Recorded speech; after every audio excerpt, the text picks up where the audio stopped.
Close your eyes and listen to the rain falling outside your window. Let it wash over you like a gentle whisper, each droplet carrying secrets from somewhere far away. Tonight, I want to tell you about something that happened to me 6 months ago, something I've never told anyone else.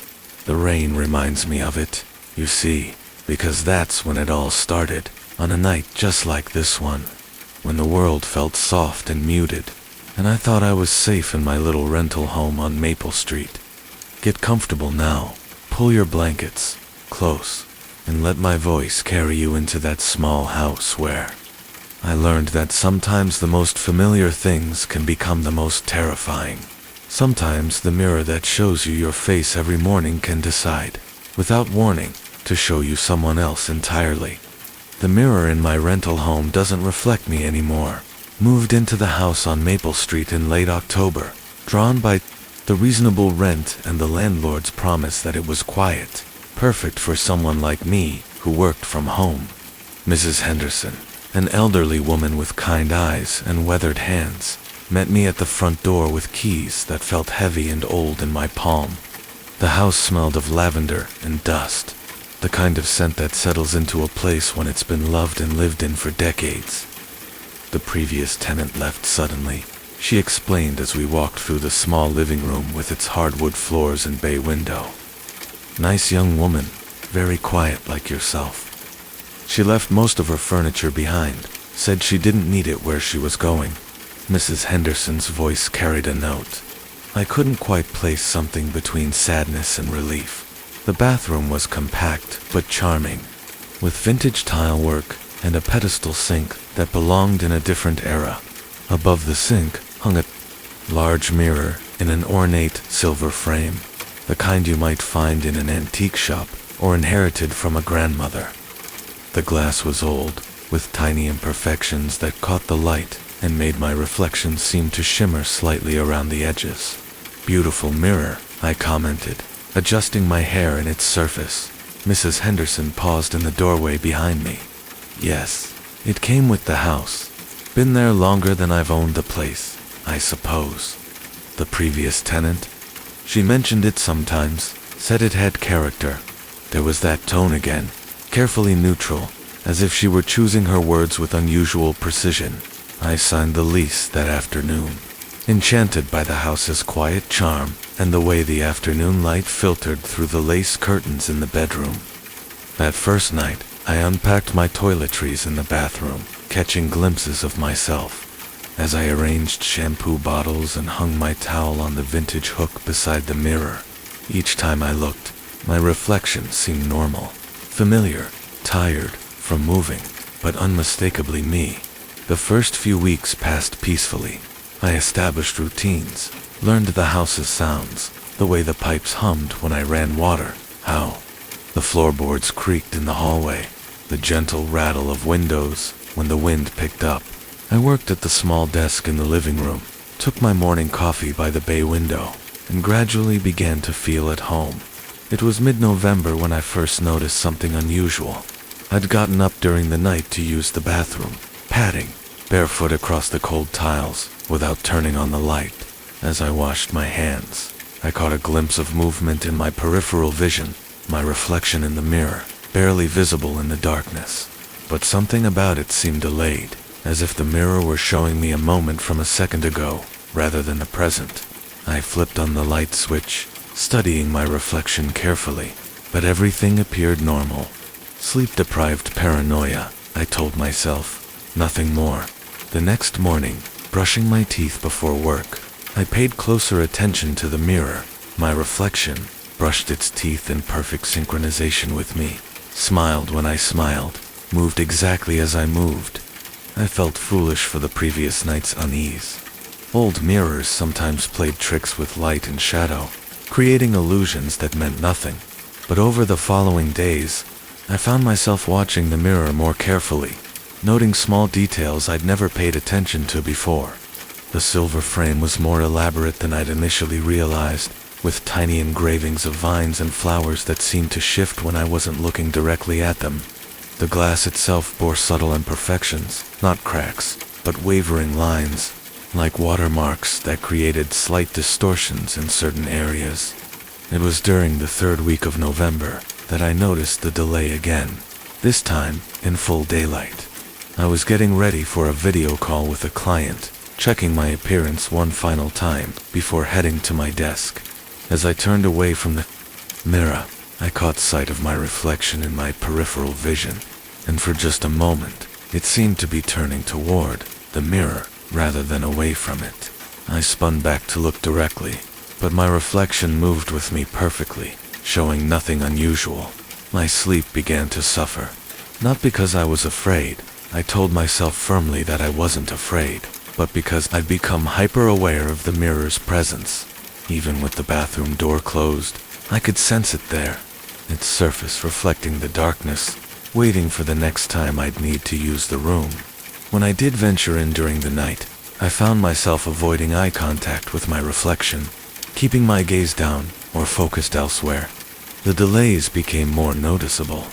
My reflection would begin movements a split second after I did, or sometimes continue them for a moment after I'd stopped. It was subtle enough that I questioned my own perception, obvious enough that I couldn't ignore it.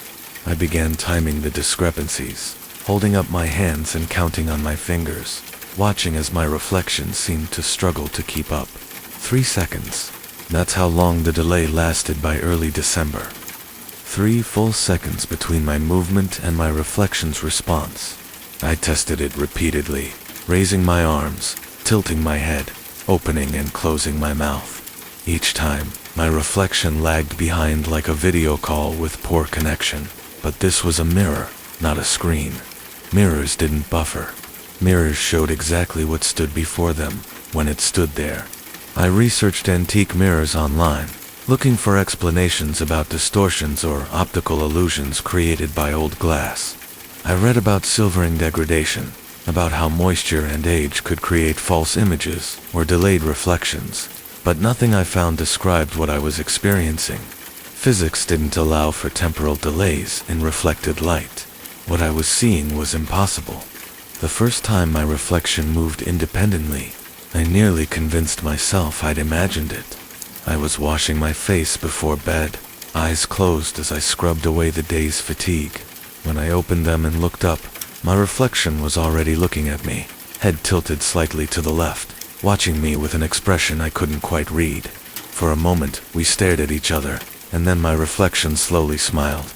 Not the automatic response to my own expression that I expected, but a deliberate, independent smile that reached its eyes before I felt my own face change. I stumbled backward from the sink, my heart hammering against my ribs. When I looked again, my reflection had returned to normal, mimicking my shocked expression perfectly.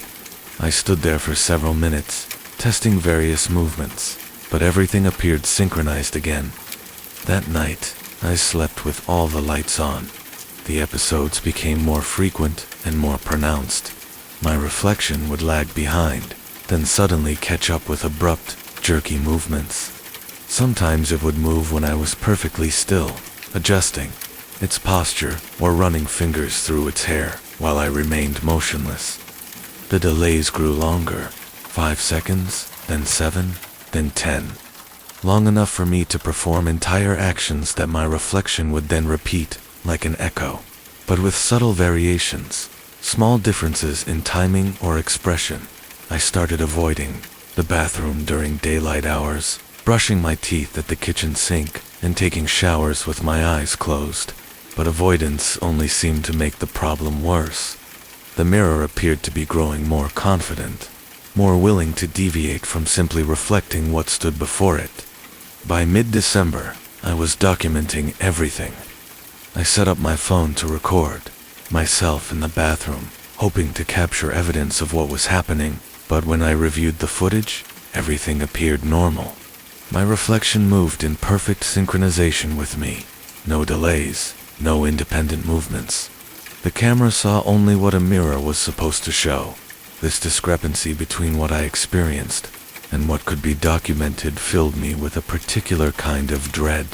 It meant that either I was losing my mind, or something was happening that existed outside the normal rules of reality.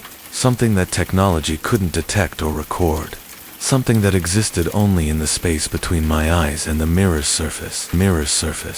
I called Mrs. Henderson, trying to keep my voice casual, as I asked about the previous tenant. You mentioned she left suddenly. Did she say why? There was a long pause on the other end of the line. She called me one night, very upset, said she couldn't stay in the house anymore, that something was wrong with the bathroom mirror. I thought perhaps it had cracked or come loose from the wall, but when I inspected it the next day, it seemed perfectly fine. What exactly did she say was wrong with it? Another pause, longer this time. She said it was showing her things that weren't there, said her reflection was ... changing. I assumed she was under stress. She'd recently gone through a difficult breakup, was working long hours. Sometimes our minds play tricks on us when we're overwhelmed. Did you have the mirror examined, replaced? I considered it, but as I said, it appeared perfectly normal to me, and mirrors of that quality are quite expensive to replace. Mrs. Henderson's voice carried a defensive note. Has something happened with it? I chose my words carefully. It's just an old mirror, isn't it? Sometimes the reflection seems a bit distorted. Old glass can do that. She agreed readily, seeming relieved by this rational explanation. If it becomes too bothersome, we can certainly look into replacement options. But I didn't want it replaced, despite my fear, despite the way it was disrupting my sleep and filling my quiet house with unease. I needed to understand what was happening. The mirror had become the most fascinating and terrifying thing in my life, and I couldn't simply discard it without answers. The breakthrough came 3 days before Christmas. I was standing before the mirror at 3:17 a.m., exhausted but unable to sleep, when my reflection began to move its lips. Not in sync with me, I wasn't speaking, but independently, silently forming words I couldn't understand. I leaned closer to the glass, trying to read its lips, when suddenly I could hear it, not through my ears. The sound seemed to come from inside my head, a whisper that bypassed my physical hearing entirely.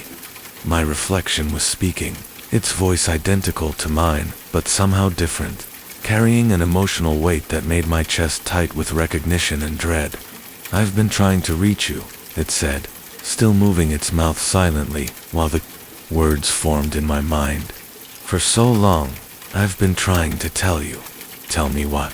I whispered aloud, watching as my reflection's lips moved differently from the words I was hearing in my head. That I'm not your reflection anymore, it said, and its face showed an expression of profound sadness that I wasn't making, an expression that belonged entirely to itself. I haven't been for weeks now. I'm someone else entirely. The bathroom suddenly felt smaller, the air thicker. I gripped the edge of the sink, my knuckles white against the porcelain. Who are you? My reflection, or whatever was wearing my face, looked directly into my eyes with an intensity that made me want to turn away. I'm the person who lived here before you. The one who left suddenly, who couldn't stay anymore. I've been trapped in here since the night I tried to break the mirror. The previous tenant, the woman Mrs. Henderson had mentioned, who'd complained about the mirror showing her things that weren't there. My throat constricted as understanding began to dawn. You're Sarah, the woman who lived here before me. I tried to break it. My reflection continued, its voice growing stronger in my mind. I took a hammer to it one night when I couldn't stand the delays anymore, when I realized my reflection was developing its own thoughts, its own movements. But instead of shattering, the mirror absorbed me, pulled me through. And now, I'm here, on this side of the glass, using your reflection to try to communicate. I stared at the face that looked like mine but belonged to someone else, someone who'd stood in this same bathroom months ago, experiencing the same delays and discrepancies I'd been living with. Where is my real reflection? The sadness in its expression deepened. I don't know. I think it might be where I used to be, trapped in your world, wearing my face, living my life. The mirror doesn't just reflect, it exchanges. It swaps people between realities. The implications of this crashed over me like cold water. If Sarah was trapped in the mirror, wearing my reflection, then somewhere in the world was my reflection, wearing her appearance, living her life. But that would mean, where are you supposed to be? I asked, though I dreaded the answer. I was going to move to Portland, Sarah's voice whispered in my mind. I had a job lined up, an apartment waiting. I was supposed to start a new life there, away from everything that had gone wrong here. My hands shook as I processed this information. If my reflection had taken Sarah's place, then somewhere in Portland was a version of me, living a life that wasn't mine, inhabiting a future that belonged to someone else. And I was here, talking to Sarah through a mirror that had become a prison, while my real self was lost in a reality that didn't belong to me. How long do we have? I asked, though I wasn't sure what I meant by the question. I don't know, Sarah admitted. I've been trying to figure out the mirror's rules, but they seem to change. Sometimes I can move independently. Sometimes I'm forced to mimic you perfectly. Sometimes I can speak to you like this. Other times I'm completely trapped, watching helplessly as you go about your day. There has to be a way to reverse it, I said desperately. Some way to break the exchange, to get us both back where we belong. Sarah's expression in the mirror grew thoughtful. I've been watching, learning. The mirror responds to strong emotions, to moments of crisis or decision. That's when the boundaries become thinner, when exchanges are possible. The night I got trapped, I was in the middle of a breakdown, screaming at my reflection, desperate to escape everything in my life. And I moved in here desperate for a fresh start, I realized. Running from my own problems, looking for somewhere quiet to rebuild. The mirror feeds on that desperation, Sarah continued. It offers what we think we want: escape, change, a different life. But it's not really escape. It's displacement. We don't solve our problems. We just give them to someone else, while taking theirs in return. I thought about the woman in Portland, the woman wearing my face, who was probably wondering why her new life felt so strange, why she couldn't quite remember making certain decisions, or having certain experiences. She was living Sarah's intended future with my displaced consciousness, just as I was living in Sarah's abandoned present with her reflection trapped in my mirror. What happens if we try to break it now? I asked. I don't know, Sarah admitted, but I think it might be the only way. The mirror isn't just a window between realities. It's a trap, a collection point for people trying to escape their lives. There might be others, other people who've been caught in its exchanges over the years. The thought sent a chill through me. How many people had stood in this bathroom, desperate enough to make unconscious bargains with their reflections? How many versions of how many lives were scattered across realities because of this mirror's twisted form of opportunity? If we break the exchange, what happens to the woman in Portland? The one with my reflection? I hope, that she gets sent back to her own life, and you get sent back to yours. The mirror undoes what it did, restores the original order. Sarah paused, her expression uncertain. But it's possible that breaking the exchange might trap us both, or scatter us further. I don't really understand how it works. I stared at my borrowed reflection, at Sarah's consciousness looking out through my features, and realized that I had a choice to make. I could continue living this displaced life, accepting that somewhere else my real self was experiencing Sarah's intended future, while Sarah remained trapped in the mirror. Or I could risk everything to try to restore the natural order, knowing that the attempt might make things infinitely worse. What do you want to do? I asked. Sarah's smile was sad, but determined. I want to go home, she said simply. Even if home means facing all the problems I was running from, this half-existence, watching life through a mirror, knowing that someone else is living my intended future. It's not really living at all. I nodded, understanding completely. I thought about the woman in Portland, probably struggling with memories that didn't quite fit. Relationships that felt foreign, a life that seemed to belong to someone else. She deserved to return to her own reality, just as Sarah deserved to reclaim her intended future. And I deserved to face my own problems, rather than hiding in someone else's abandoned life. How do we do it? I asked. The same way I got trapped. In the first place, Sarah replied. Crisis, desperation, strong emotion, directed at the mirror. But this time, instead of trying to escape, we have to want desperately to return things to how they should be. We have to break the exchange through force of will and genuine desire for truth over escape.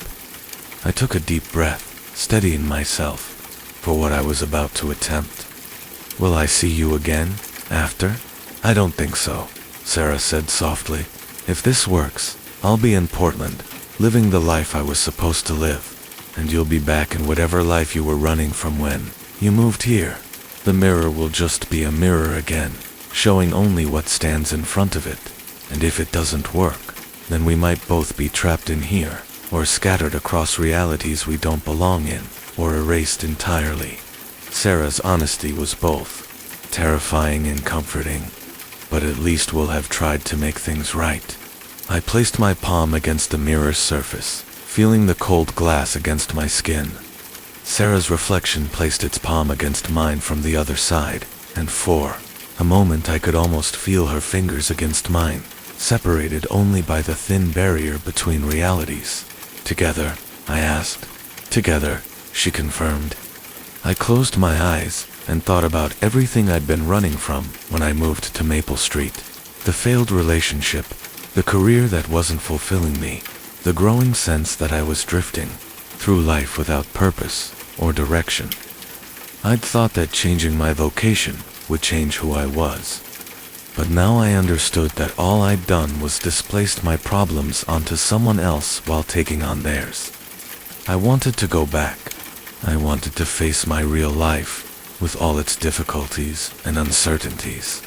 I wanted Sarah to have her chance at the fresh start she'd planned, and I wanted the woman in Portland to return to her own reality, where she belonged. Most of all, I wanted truth over illusion. Genuine experience over borrowed existence.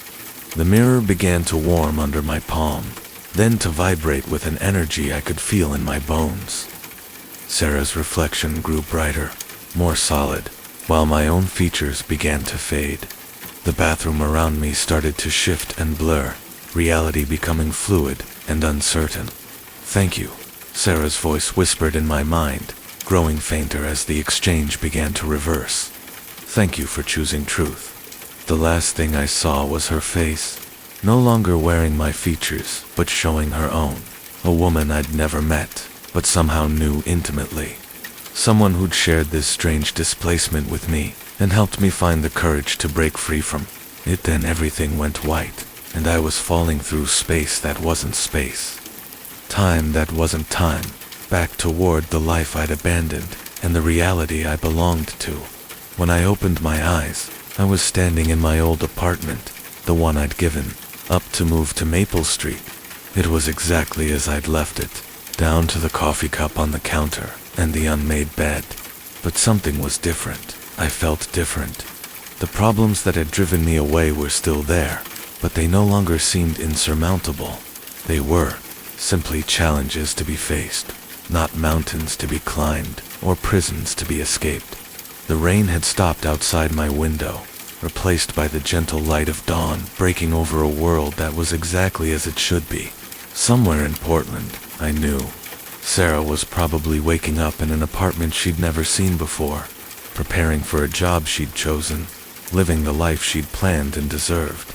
And somewhere on Maple Street, Mrs. Henderson was probably discovering that her rental house was empty again, with nothing left behind but an antique mirror that would seem perfectly normal to anyone who looked into it, unless they were desperate enough to wish for someone else's life, unless they were running from themselves hard enough to make unconscious bargains with their own reflection. I never returned to Maple Street, never checked to see if the mirror was still there or if anyone else had moved into the house. Some Knowledge is too dangerous to seek, some places too risky to revisit.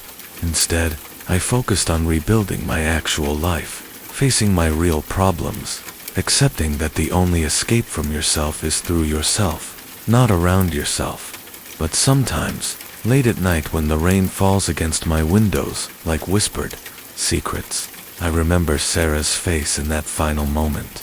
The gratitude and relief in her expression as she prepared to reclaim her intended future. I hope she found happiness in Portland, that the fresh start she'd planned turned out to be everything she'd dreamed. I hope the woman who'd been displaced with my reflection returned safely to her own life, her own reality, her own chances for joy and fulfillment. And I hope that mirror, wherever it is now, has finally learned to show only the truth, that the person looking back at you is exactly who you are, and exactly the reality you belong to, facing exactly the life that's yours to live, no matter how difficult or imperfect it might be.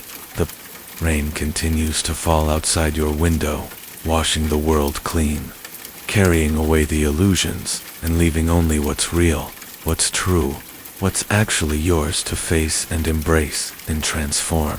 Listen to it, and sleep well, knowing that your reflection shows only you, and that's exactly as it should be. Close your eyes and listen to the rain outside your window. Let it wash over you like a gentle whisper, each drop a tiny secret falling from the dark sky above.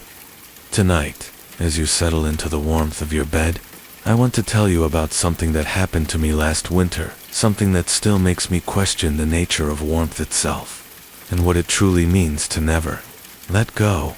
So pull your blankets close, feel the comfort of your safe space, and let me share with you the story of the house on Maple Street, where love refused to die, even when the body did. I moved into the rental house in early December, drawn by an unusually low rent and the promise of original hardwood floors and a working fireplace. The landlord, Mrs. Chen, seemed almost eager to have someone take the place, though she mentioned with an odd hesitancy that the previous tenant had left suddenly after only 2 months.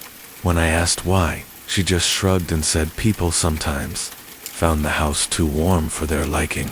I laughed at the time, thinking that in the middle of a harsh Minnesota winter, too warm was exactly what I needed.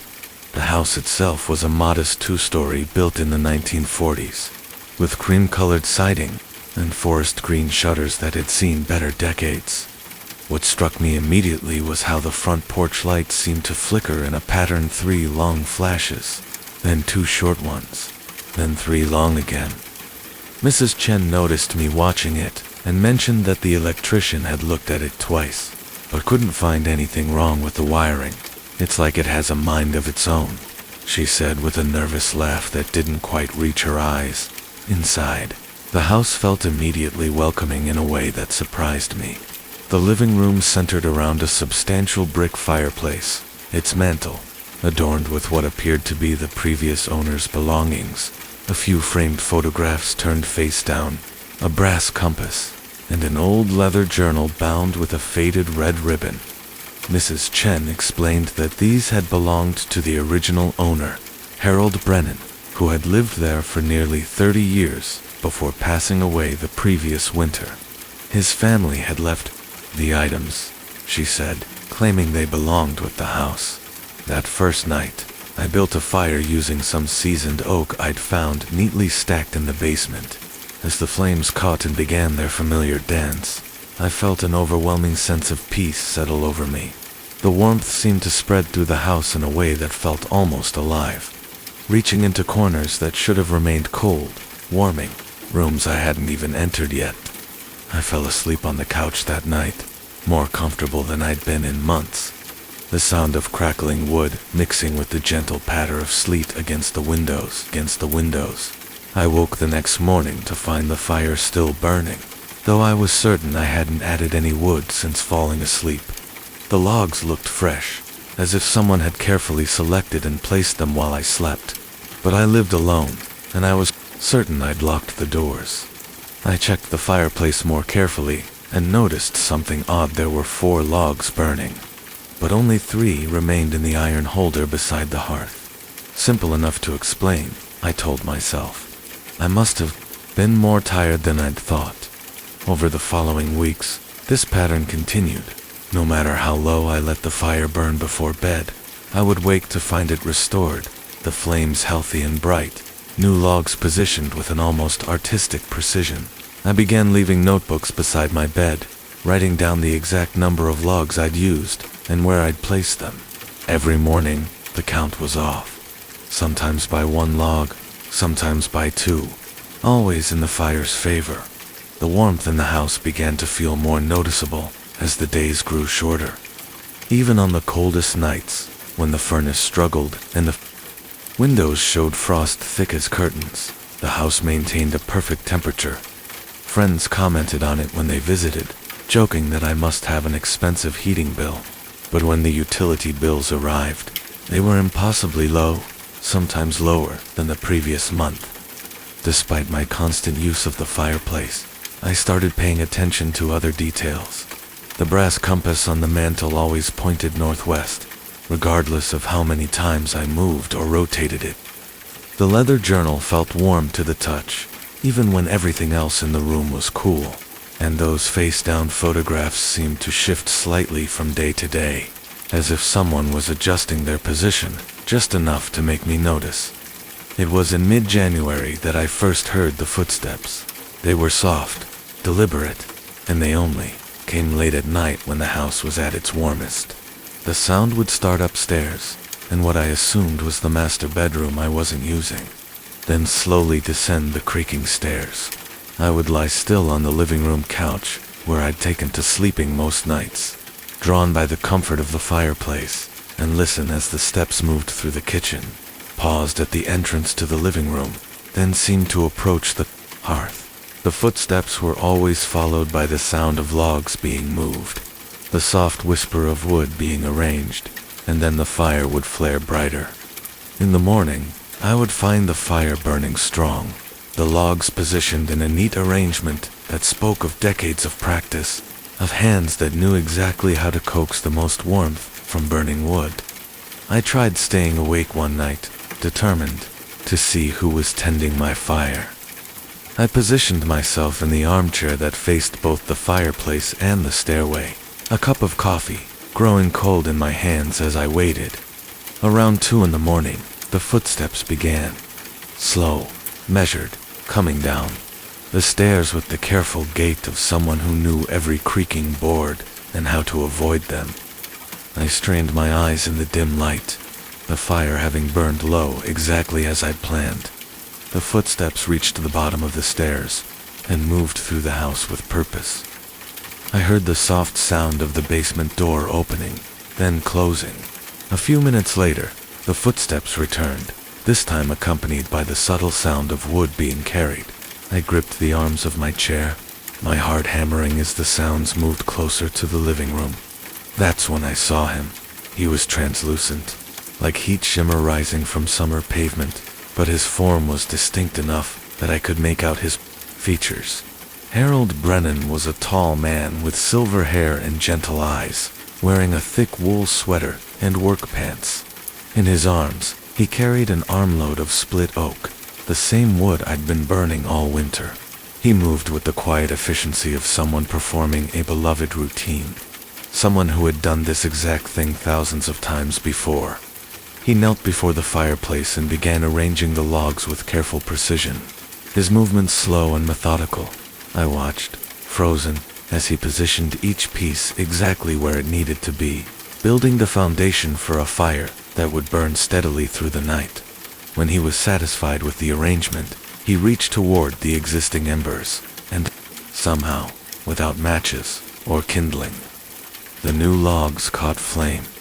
Harold sat back on his heels and watched the fire grow, and in that moment, I saw his face clearly.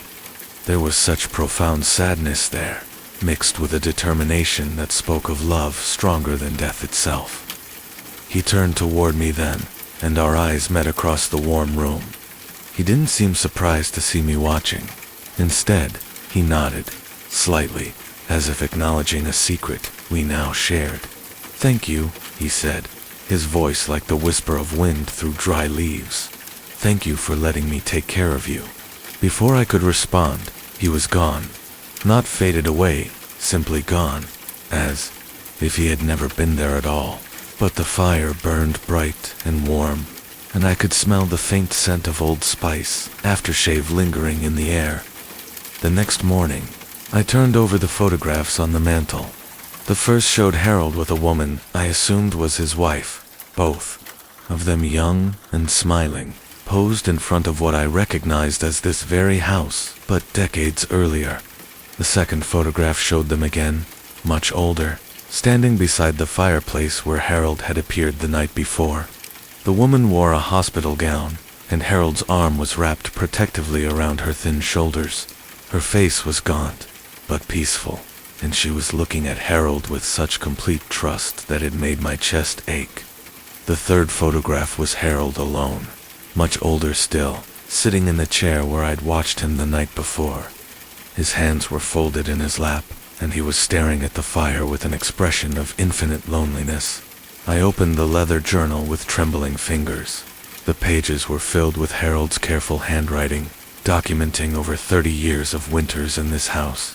Entry after entry detailed his daily routine of maintaining the fire, the exact types of wood that burned best, the precise arrangement of logs that would provide the most efficient heat. But woven throughout these practical notes were references to keeping her warm and making sure she's comfortable, and one more winter, just one more winter together. The entries became more urgent as they progressed through the years. Harold wrote about doctor's visits, hospital stays, nights when the cold seemed to seep through the walls despite his best efforts. He wrote about setting his alarm for every 2 hours to check the fire, about stockpiling wood months in advance, about the terrible fear that the house would grow cold and she would suffer for it. The final entry was dated just over a year ago. The fire went out last night. I couldn't get to it in time. She was so cold when I woke up. So cold. I won't let that happen again. Never again. I researched Harold Brennan at the local library the next day. The newspaper archives told a story that broke my heart. Harold and his wife Margaret had lived in the house for 32 years. She had developed emphysema in her later years, and the cold was particularly hard on her breathing. Harold had devoted himself completely to keeping their home warm and comfortable, installing additional insulation, upgrading the heating system, and maintaining a constant fire during the winter months. Margaret had died in her sleep on a particularly cold February night. The newspaper mentioned that the furnace had malfunctioned, and Harold had fallen asleep without tending the fireplace. She had died of complications from the cold air, aggravating her condition.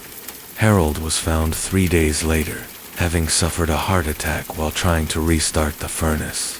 The fire department reported that he had managed to get the fireplace going again before he collapsed, and his body was found beside the hearth, surrounded by carefully arranged logs.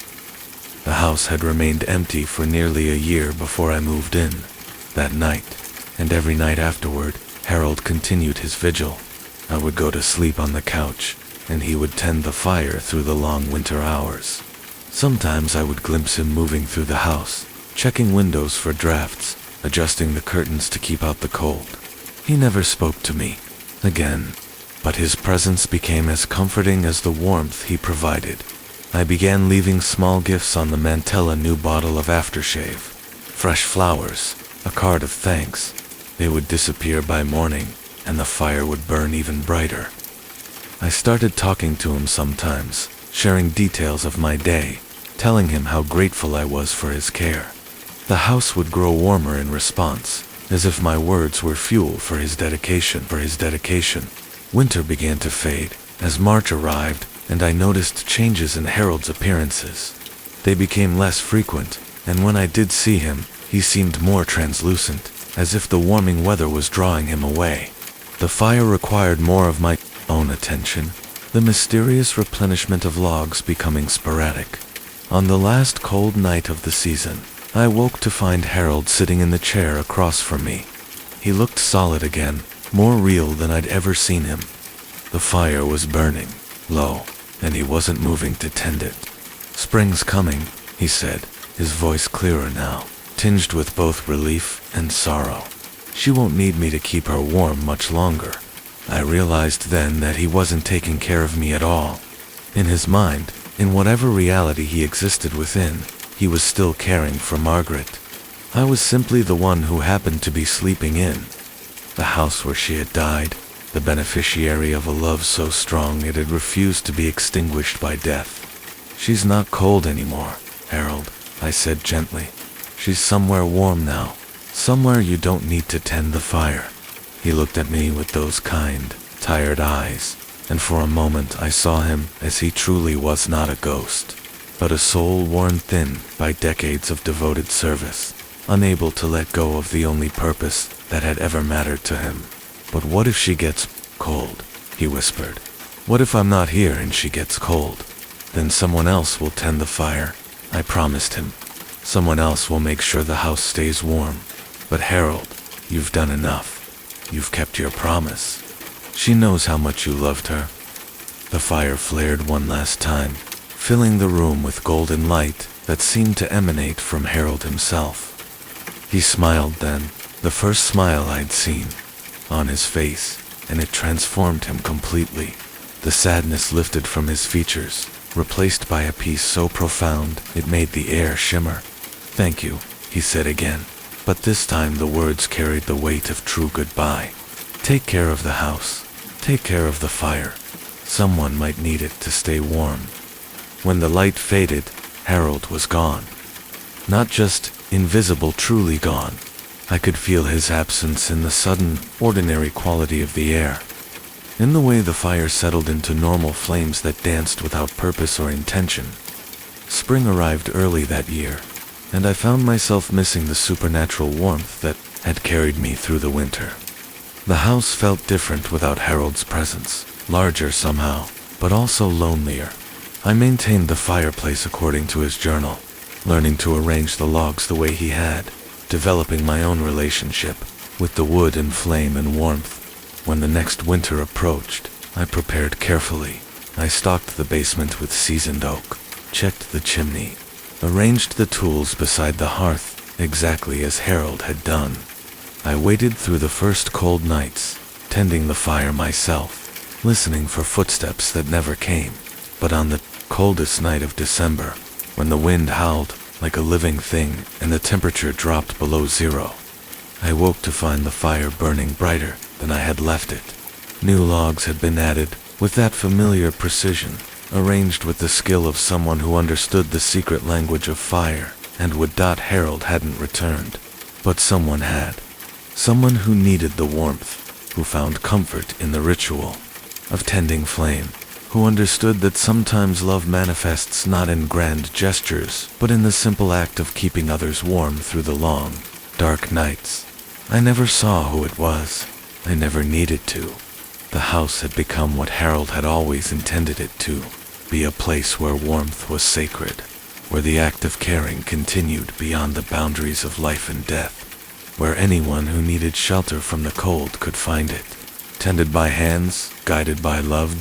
And now, as you listen to the rain outside your window, as you settle deeper into your warm bed, remember that somewhere in the world, fires are being tended by those who understand that the greatest gift we can give is our warmth. Remember that love doesn't end with death, it simply finds new ways to express itself. New hearths to tend, new souls to keep safe through the winter nights. The fire is still burning, somewhere in the dark.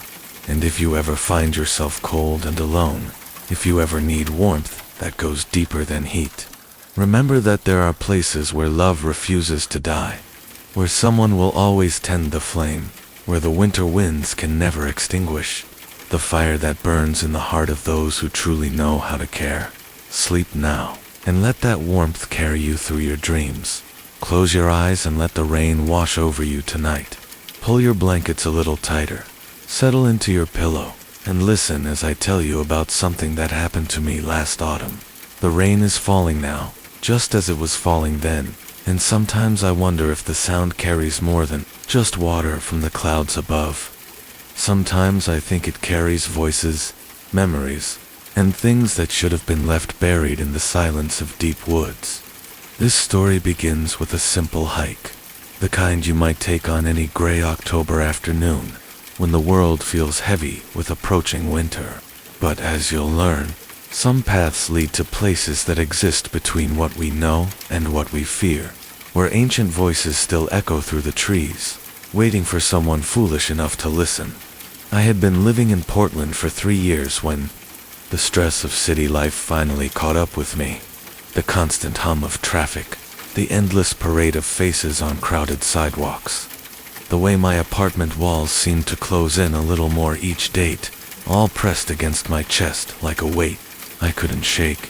My therapist suggested I spend more time in nature, said it would help with the anxiety that had been keeping me awake at night, making my hands shake during morning meetings. So on that particular Saturday in late October, I drove east toward the Cascade foothills, looking for a trail that would take me far enough from civilization to remember what silence actually sounded like. The weather was typical for the season: overcast skies threatening rain, the air thick with moisture that clung to everything like a cold embrace.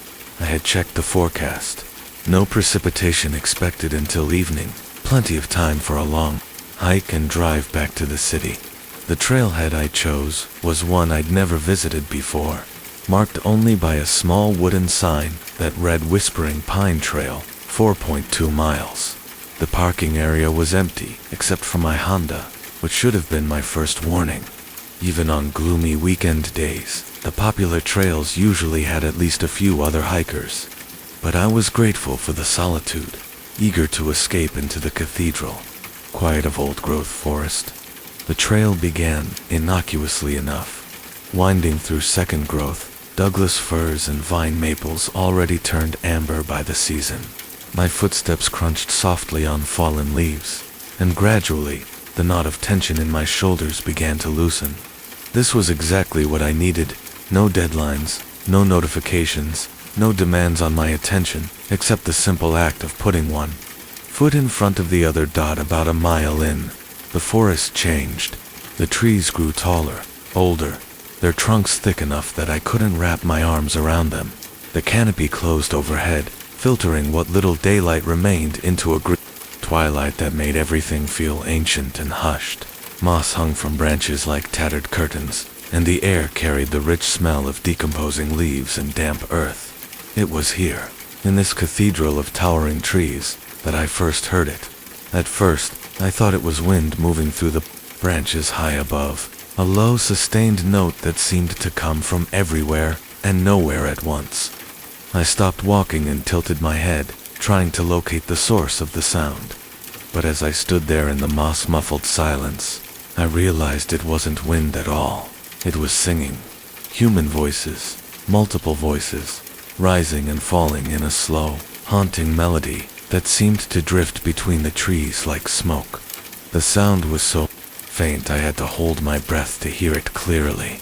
But there was no mistaking what it was: a chant, ancient and solemn, echoing through the forest with an otherworldly beauty that made the hair on my arms stand up. Gregorian chant. I recognized it from my childhood, when my grandmother used to play recordings of monastery music while she cooked Sunday dinner. But what was it doing here, in the middle of the wilderness, miles from the nearest road? I stood frozen on the trail, straining to hear more clearly. The chanting continued, neither growing louder nor fading away, as if it existed at some fixed distance that I could never quite bridge. The Latin words were indistinct, but the melody was unmistakable, that haunting, modal progression that seemed to bypass the ears and speak directly to something deeper, more primitive in the human psyche. My rational mind immediately began searching for explanations. Perhaps there was a retreat center nearby, some kind of religious community I hadn't known about. Maybe the sound was carrying farther than seemed possible through some acoustic trick of the forest. But even as I tried to convince myself of these logical possibilities, a chill ran down my spine that had nothing to do with the October air. I pulled out my phone to check my location, hoping the GPS might reveal a building or structure that could explain the singing. But there was no signal, just the familiar no-service message that appeared whenever I ventured too far from civilization. The screen showed only my blue dots surrounded by vast expanses of green, unmarked by any signs of human habitation. The chanting continued as I resumed walking, following me like an invisible congregation, moving through the trees parallel to the trail. I found myself matching my pace to the rhythm of the music, my footsteps falling in time with the ancient cadence. There was something hypnotic about it, something that made rational thought feel distant and unimportant. As the trail curved deeper into the forest, I began to notice other things that seemed off. The temperature had dropped noticeably, enough that I could see my breath misting in the air, despite the fact that it had been relatively warm when I started hiking. The light filtering through the canopy had taken on a strange quality, too green and too dim, as if I were walking through an underwater cathedral. And then there were the trees themselves. I had been hiking for years, had spent countless hours in Pacific Northwest forests, but these trees felt different, ancient, in a way that went beyond mere age, as if they had been witnesses to things that predated human memory. Their bark was covered in symbols I had never seen before, not carved, but somehow grown into the wood itself, forming patterns that hurt to look at directly. The chanting grew more complex as I walked, adding harmonies and counter-melodies that wove together in ways that seemed mathematically impossible. I counted at least 12 distinct voices, maybe more, all male, all singing, with the kind of precision that comes only from years of practice. But there was something else in the sound now, something that made my skin crawl, even as the beauty of the music drew me forward. There was desperation in those voices, longing, as if the singers were trapped somewhere, calling out across an impossible distance for someone to hear them, to help them, to remember them. I stopped again and called out, "Hello, is someone there?" My voice sounded thin and fragile in the vast silence between the chanted phrases. The singing paused for a moment, and in that sudden quiet, I could hear my heart hammering against my ribs.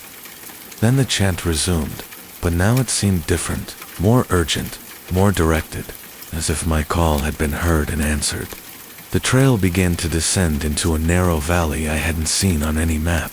The trees pressed closer on either side, their branches intertwining overhead to form a living tunnel that blocked out what little daylight remained.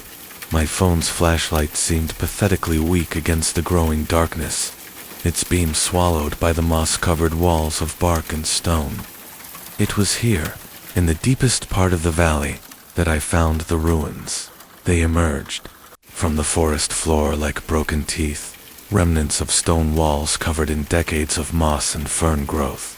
At first glance, they looked like the foundation of an old cabin or homestead, the kind of forgotten structure you might stumble across in any old forest. But as I moved closer, my flashlight beam revealed details that made my breath catch in my throat. These weren't the remains of a house. The stonework was too precise, too deliberate.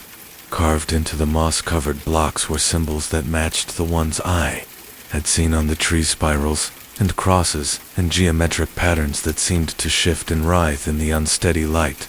And in the center of the ruins, where a hearth or foundation might have been, there was a perfect circle of bare earth, dark and rich, as if it had been recently turned. The chanting was louder here, so clear I could almost make out individual words. The voices seemed to be coming from beneath my feet, as if the singers were buried somewhere below the ruins, their voices rising through layers of earth and stone and time. I knelt and pressed my ear to the ground, and for a terrifying moment, I could swear I felt vibrations in the soil, the rhythmic pulse of voices calling out from some unimaginable depth. That's when I noticed the smell, incense, rich and cloying, mixed with something else, something organic and unpleasant that reminded me of flowers left too long in water. The scent seemed to be rising from the bare earth in the center of the ruins, growing stronger with each breath I took. I should have left then. Every instinct the first possessed was screaming at me to turn around, to run back up the trail and never look back. But the chanting held me there, its ancient beauty wrapping around my mind like chains. I found myself walking toward the center of the ruins, drawn by a compulsion I couldn't understand or resist. As I stepped into the circle of bare earth, the chanting suddenly stopped. The silence that followed was absolute, more complete than anything I had ever experienced. No wind in the trees, no distant bird calls, no rustle of small animals in the underbrush. It was as if the entire forest was holding its breath, waiting for something to happen. Then, from somewhere impossibly far below, I heard a single voice calling my name. The voice that spoke my name rose from the earth like a prayer, clear and distinct despite the impossible distance it seemed to travel. It was a man's voice, rich and resonant with the trained quality of someone accustomed to singing in large, echoing spaces. But there was something else in it, a desperation that made my chest tight with sympathetic fear. "Sarah," the voice called again, and this time I was certain I wasn't imagining it. "Sarah, can you hear us?" I stumbled backward, nearly tripping, over the moss-covered stones. "Who's there?" I whispered, though some part of me already knew that whoever was speaking couldn't possibly be alive, couldn't possibly be calling to me from beneath the earth. "We have been waiting," the voice continued, and now I could hear others joining in, a chorus of male voices speaking in unison from the depths. "So long we have been waiting for someone to hear our song, to remember our names, to know what happened in this place." The temperature plummeted. My breath came out in thick clouds, and frost began to form on the moss-covered stones around me. The scent of incense grew stronger, mixed now with the smell of old paper and melted candle wax, as if I were standing in a medieval chapel instead of a ruined foundation in the middle of the woods. "I don't understand," I said, my voice barely audible even to myself. "Who are you? What do you want?" The answer came not in words, but in images that flooded my mind with startling clarity. I saw this place as it had been decades ago. Not ruins, but a complete structure. A small monastery hidden deep in the forest. I saw robed figures moving through candlelit corridors, their voices raised in the same Gregorian chants I had been hearing. I saw them gathering in a circular chamber beneath the main building, their faces serene with religious devotion as they performed some ancient ritual. And then I saw the fire. It started small, perhaps a knocked-over candle or an ember from the central hearth. But the old wooden structure caught quickly, flames racing through the corridors and up the walls with terrifying speed. The monks tried to escape, but the heavy wooden doors had somehow become jammed, trapping them inside as smoke filled the air and flames consumed everything they had built. Some made it to the underground chamber, thinking they would be safe there, that the stone walls would protect them from the inferno above. But the fire was too intense, too hungry. It consumed all the oxygen, turning their sanctuary into a tomb. They died there, 13 men who had devoted their lives to prayer and contemplation, their final breaths spent singing the same chants they had offered to God every day of their adult lives. "We never stopped singing," the voice said. And now, I could see him, a tall figure in rough brown robes, his face kind but marked by decades of suffering. Even as the smoke filled our lungs, even as the darkness closed in, we sang.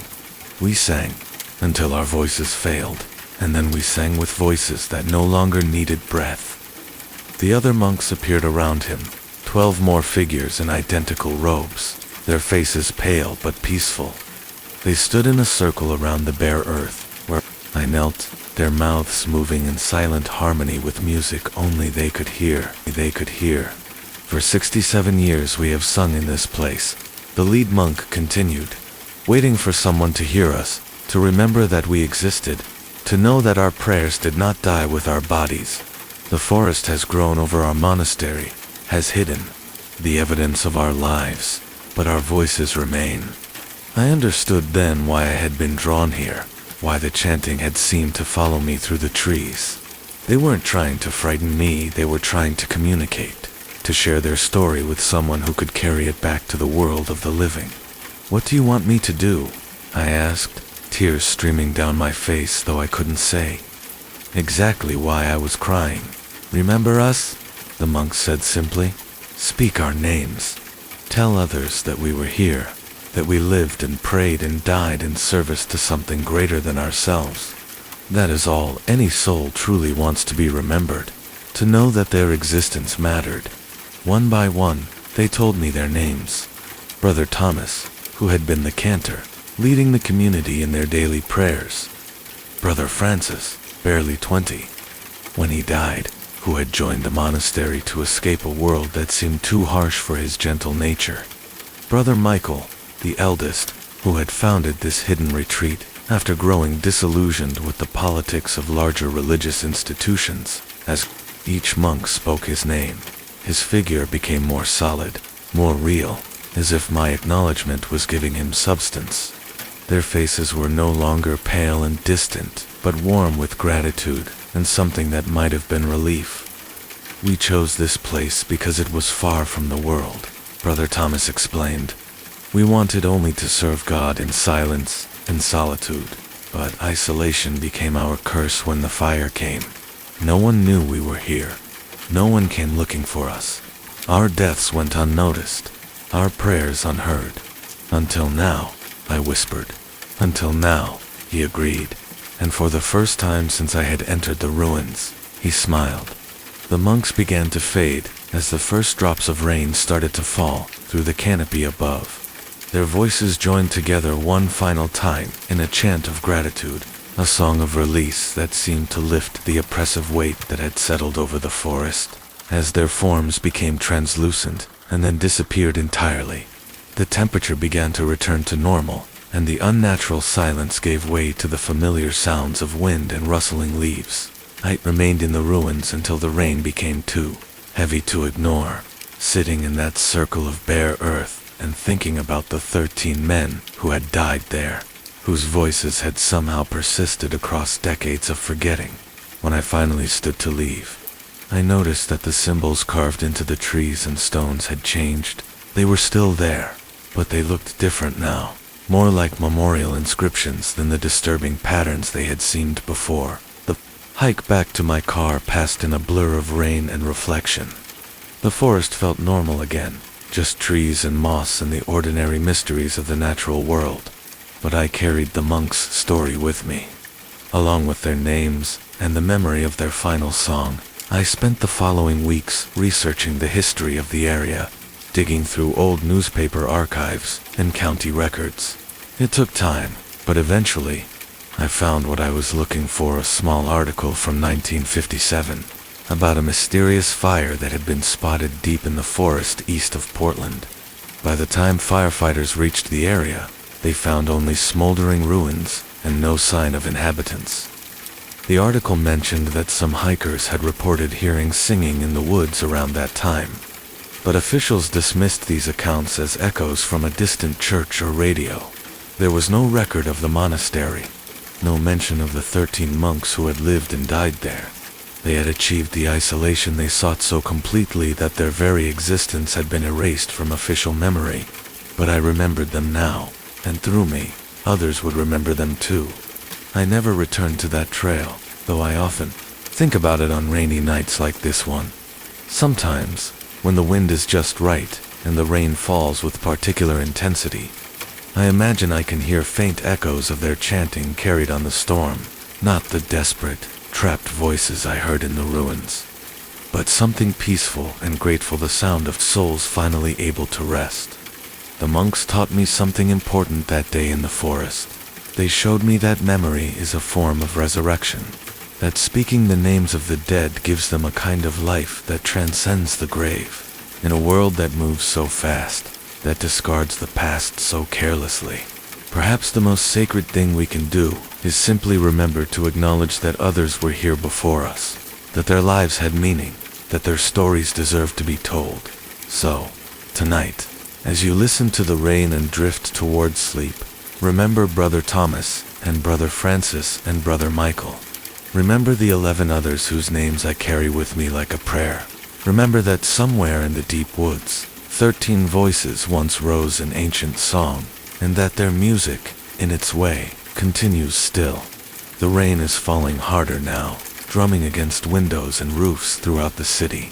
But if you listen, carefully, really listen, you might hear something more than water in that sound. You might hear the echo of voices that refuse to be forgotten, singing their eternal song of faith and hope and the desperate human need to be remembered. Close your eyes and let the rain carry you to sleep. And if you dream of singing in the darkness, know that somewhere, 13 souls are grateful that their story lives on. The basement door only opens when I'm alone. Listen, I know you're settling in for the night. The rain is falling steadily outside. Your window, each drop a gentle percussion against the glass. And somewhere in that rhythm, you might hear an echo of what I'm about to tell you. Close your eyes if you'd like. Let the sound of the rain carry you into this story. Because sometimes the most unsettling truths come to us in the quiet moments, when we're alone with our thoughts and the world feels both infinite and impossibly small. I want you to know that what I'm about to share happened to me just 3 months ago, and I'm still trying to make sense of it all. Maybe telling you will help me understand, or maybe it will just pass this strange burden along. Either way, settle back, listen to the rain, and let me tell you about the basement door in my apartment building that only opens when I'm alone. I moved into the Meridian Arms on a Tuesday in early October. It's one of those pre-war buildings that dot the older parts of the city, with thick walls and high ceilings that make every footstep echo just a little too long. The kind of place where the radiators clank all night and the elevator takes its time deciding whether it wants to work. I'd been looking for months for something I could afford on a freelance writer's income, and when Mrs. Chen, the property manager, showed me the 1-bedroom on the 4th floor, I jumped at it, despite the slightly musty smell and the way the floorboards creaked in a pattern that sounded almost like Morse code. The apartment itself was charming in that worn-down way that suggested decades of quiet lives lived within its walls. The previous tenant had left behind a few things: a mirror with a crack running diagonally across one corner, a small ceramic bowl filled with keys that no longer opened any locks, and a note taped to the refrigerator that simply read, "Don't go down there alone." I assumed it was referring to the laundry room in the basement, maybe a warning about poor lighting or a broken step. For the first 2 weeks, I settled into a routine. I'd write during the day, make simple dinners in the tiny kitchen, and in the evenings, I'd explore the building a bit. The Meridian Arms had that maze-like quality that old buildings develop over time, with hallways that seemed to branch off in directions that didn't quite make geometric sense. There were 12 floors, though the elevator buttons only went up to 11. And Mrs. Chen had mentioned during my tour that the basement housed not just the laundry facilities but also storage units and the building's mechanical systems. It was on a Thursday evening, exactly 16 days after I'd moved in, that I first noticed something odd about the basement door. I'd been carrying a load of laundry down the narrow staircase, the kind of industrial-looking stairs with metal railings that seemed to descend deeper than they should. The basement level felt different from the rest of the building, with a subtle smell of damp concrete and something else I couldn't quite identify. Something organic and slightly sweet, like flowers that had been left in water too long. The laundry room was at the end of a long hallway, lit by fluorescent fixtures that hummed with that particular frequency that gets under your skin. But what caught my attention wasn't the laundry room itself. It was the door directly across from it. Heavy wooden, painted a dark green that looked almost black in the flickering light. There was no number on it, no nameplate, just a single keyhole that looked like it hadn't been used in years. What struck me as strange was that when I'd come down with my neighbor, Mr. Patterson, the week before to help him carry up a new television he'd had delivered to the basement storage, I could have sworn that door wasn't there. The hallway had ended at the laundry room, with just a blank wall across from it. But memory is a funny thing, especially in buildings where every hallway looks similar, so I dismissed it as confusion. I was loading my clothes into one of the ancient washing machines when I heard it for the first time, a soft knocking coming from behind that green door. 3 knocks, a pause, then 3 more. It was rhythmic, almost polite, like someone asking permission to enter. But when I looked down the hallway, it was empty. The knocking stopped. Over the next few days, I began to pay more attention to the basement. I found excuses to go down there, checking the mailboxes that were inexplicably located next to the mechanical room, exploring the storage area to see if there were any unclaimed spaces I might rent. Each time, the green door was there, solid and imposing, and each time I was alone, I would hear that same polite knocking. I asked Mrs. Chen about it during one of our brief encounters in the lobby.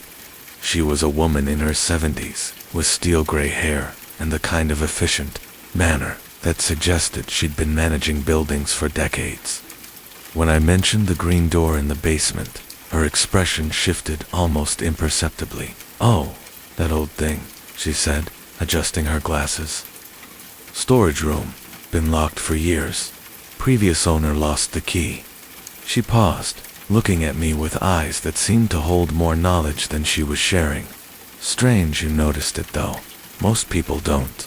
Most people don't notice a door. Most people don't go down there alone." There was something in the way she said it that made me think of the note on my refrigerator, and I felt a small chill run down my spine. But Mrs. Chen was already moving on, mentioning something about the heating system and how I should report any issues with my radiator. That night, I couldn't sleep. The rain had started around midnight, a steady pattering against my windows that should have been soothing but instead seemed to emphasize the strange quiet of the building. I kept thinking about the door, about the knocking, about Mrs. Chen's careful words. Around 2 in the morning, I found myself standing in my kitchen, staring at the note on the refrigerator. "Don't go down there alone." But I was curious in the way that writers are curious, drawn to mysteries and unexplained details. The next evening, I decided to test something. I went down to the basement with my laptop, ostensibly to use the building's Wi-Fi, which was stronger near the router in the mechanical room. I set up in the hallway, within sight of the green door, and waited. For 20 minutes, nothing happened. Then I heard footsteps on the stairs, Mrs. Patterson coming down with her own laundry. The moment she appeared at the bottom of the staircase, I looked back at the green door. It was gone. In its place was just a blank wall, exactly as I'd remembered it from my first visit to the basement. Mrs. Patterson nodded to me as she passed, loaded her clothes into a machine, and left. I waited until her footsteps faded on the stairs above, then looked back at the wall. The door had returned. I approached it slowly, my heart beating faster than it should have been. The wood was real under my fingers, rough and slightly damp to the touch. The keyhole was real too, and when I knelt down to peer through it, I could see what looked like a staircase descending into darkness. But that was impossible. We were already in the basement of the building. The knocking started again. 3 soft raps from the other side of the door. I knocked back 3 times, and the response was immediate. 3 knocks, then a pause, then 3 more.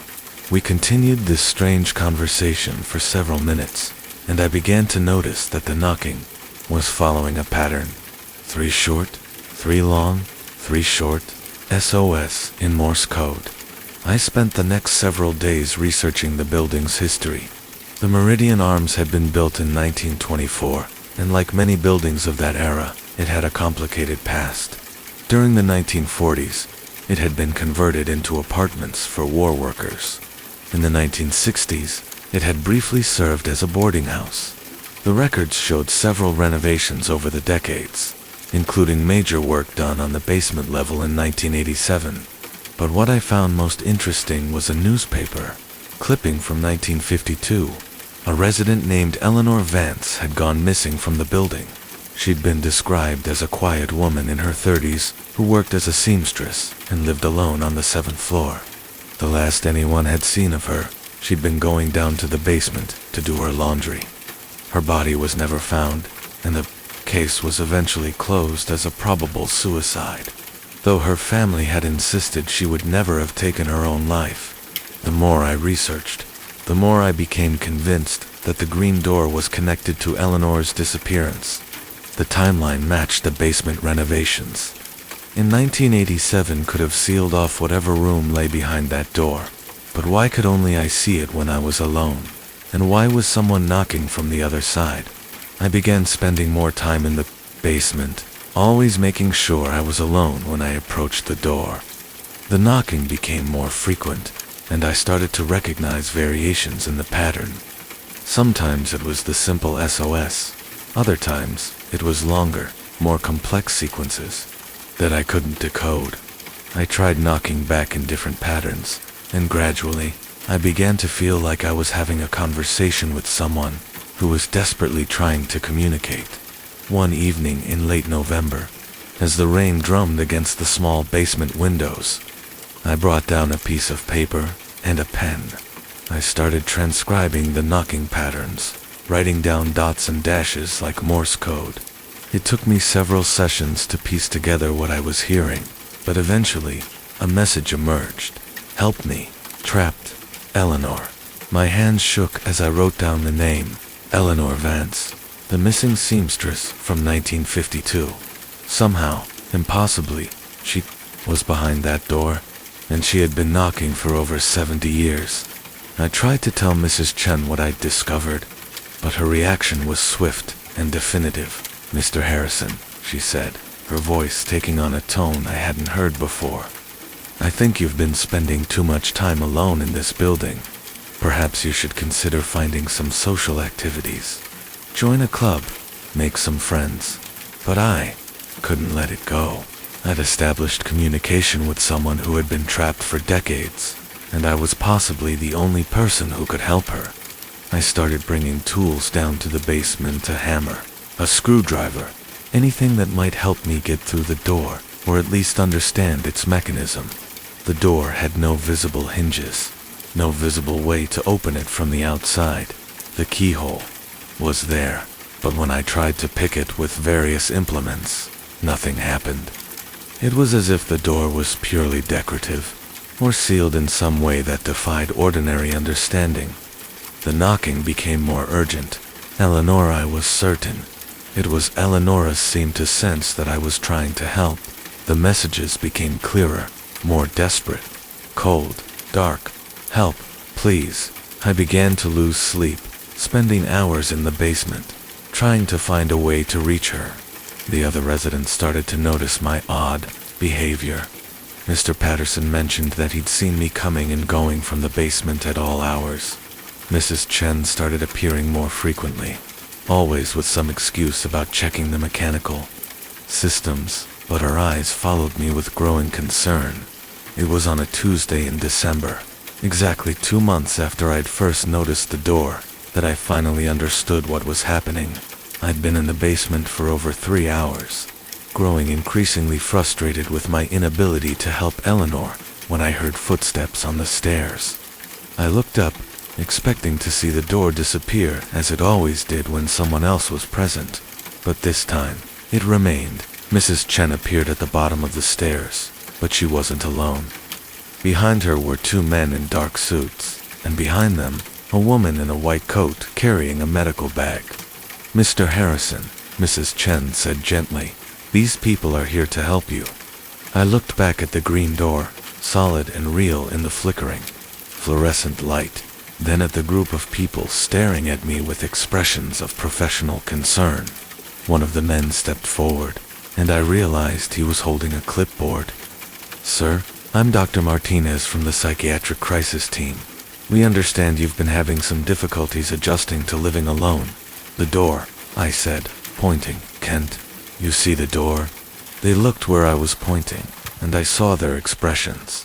They saw a blank wall. To them, I was pointing at nothing, talking to nothing, knocking on nothing, knocking on nothing. "There's no door there, Mr. Harrison," the woman in the white coat said softly. "You've been coming down here for weeks, talking to the wall. The other residents are concerned." I looked back at the wall, and for a moment, I saw what they saw. Concrete and old paint. No door, no keyhole, no way for anyone to be trapped on the other side. But then I blinked, and the door was back, as real as ever. That's when I understood. The door wasn't there for everyone else, because it wasn't really there at all. It was something that existed only for me, in the space between what was real and what needed to be real. Eleanor Vance wasn't trapped behind a physical door, she was trapped in the building's memory. In the guilt and unresolved grief of a disappearance that had never been properly mourned. I was the only one who could see the door, because I was the only one who was alone enough, isolated enough, to sense what the building was trying to tell me. The Meridian Arms remembered Eleanor, and it had been waiting for someone who could listen. Someone who could acknowledge what had happened in that basement so many years ago. The psychiatric team wanted to take me to the hospital for evaluation, but I convinced them to let me stay, to let me explain. I told them about Eleanor Vance, about the newspaper clipping, about the basement renovation in 1987. I suggested they check the building records, contact the city planning office, see if there were any sealed rooms or forgotten spaces. It took several weeks, but eventually they found it. During the renovation in 1987, a section of the basement had been walled off due to structural concerns. When they opened it up, they found a small room that had once been part of the original basement layout. In that room, they found the remains of Eleanor Vance, along with a suitcase of her belongings and a diary that explained everything. Eleanor hadn't committed suicide. She had been doing her laundry one evening in 1952 when part of the basement ceiling had collapsed, trapping her in what was then a storage room. She had survived for several days, knocking on the walls, calling for help. But the basement was rarely used in those days, and by the time anyone noticed she was missing, it was too late. The building's owners had covered up the accident, sealed off the damaged area, and reported her as a missing person. For 35 years, Eleanor's body had remained in that sealed room.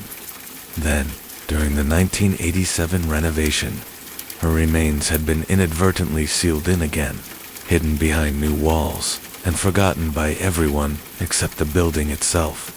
After they found Eleanor and gave her a proper burial, I never saw the green door again. The basement returned to being just a basement, with flickering fluorescent lights and the smell of damp concrete. The knocking stopped. The building felt lighter somehow, as if a weight had been lifted from its old bones. I still live in the Meridian Arms, though I've moved to a different apartment, one on the 6th floor, with better lighting and a view of the street. Sometimes, when the rain falls steadily against my windows, I think about Eleanor and the strange way that buildings remember their dead. I think about the doors that only open when we're alone, the messages that only come through in the quiet, moments when we're willing to listen. Mrs. Chen retired shortly after Eleanor's remains were found, and the new property manager is a young man who knows nothing about the building's history. The basement has been renovated again, with new lighting and a fresh coat of paint. But sometimes, late at night, when the rain is falling and the building settles into its ancient rhythms, I wonder if there are other doors I haven't seen yet. Other voices trying to reach across the years to tell their stories. Because the truth is, we're all alone sometimes, and in those moments of solitude, we become sensitive to things that others can't see. We become the ones who can hear the knocking, who can see the doors that exist only in the space between memory and need. And sometimes, being alone is exactly what the world needs, someone willing to listen, someone willing to acknowledge what has been forgotten, someone willing to help the trapped find their way home. The rain is still falling as I tell you this, and if you listen carefully, you might hear something more than water against glass. You might hear the quiet percussion of someone tapping out a message, Someone who has been waiting patiently for another person to be alone enough to listen. Don't be afraid of what you might hear in the silence. Sometimes, the voices in the walls are just asking to be remembered. Just asking for someone to acknowledge that they were here, that they mattered, that their story deserves to be told. Close your eyes now, and let the rain carry you toward sleep.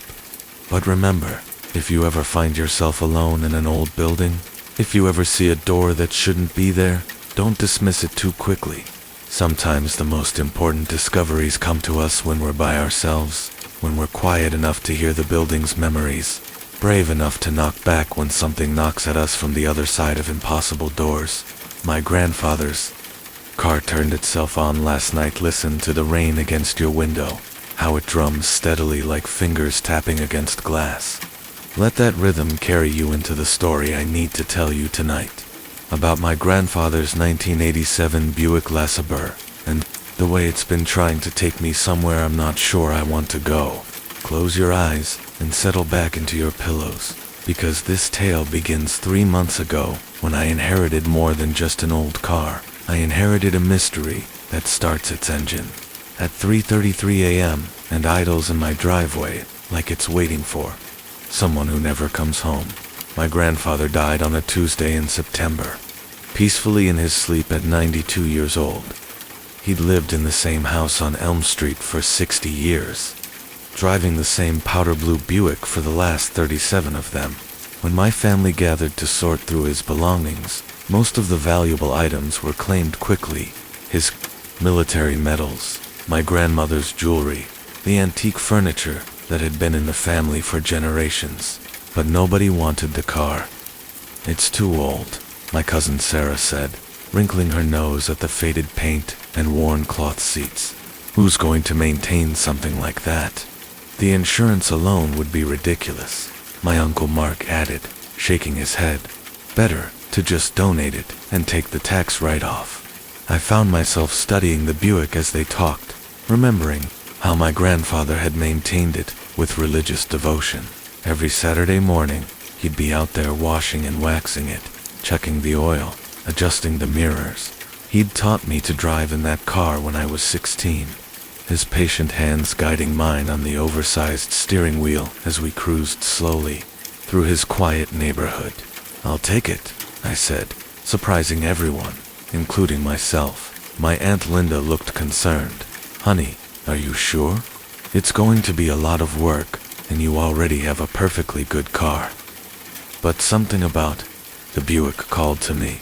Maybe it was sentiment, or maybe I just couldn't bear the thought of it sitting in some donation lot, forgotten and unloved. I signed the paperwork that afternoon and drove it home to my apartment complex, where it looked absurdly large, parked next to the compact cars and SUVs of my neighbors. The first few weeks, everything seemed normal. I drove the Buick occasionally, enjoying the smooth ride and the way it commanded respect on the highway. Other drivers gave it plenty of space, perhaps intimidated by its size or charmed by its classic lines. I began to understand why my grandfather had loved it so much.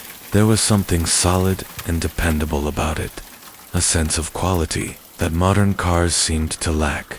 The electrical issues started small. The radio would turn on by itself sometimes, always tuned to AM 1020, a station that seemed to play nothing but static and occasional fragments of big band music from decades past. I assumed it was a problem with the old wiring, maybe moisture getting into the system during the recent rainstorms. I'd turn it off, and it would stay off for days, before mysteriously coming back to life. Then the headlights began turning themselves on. I'd wake up in the morning to find them glowing in the early dawn light, the battery dead from running all night. After the third time this happened, I took it to Martinez Auto Repair, where Carlos, the owner, spent 2 hours going over the electrical system. "Everything looks normal," he told me, wiping his hands on a greasy rag. "Wiring's old, but in good condition.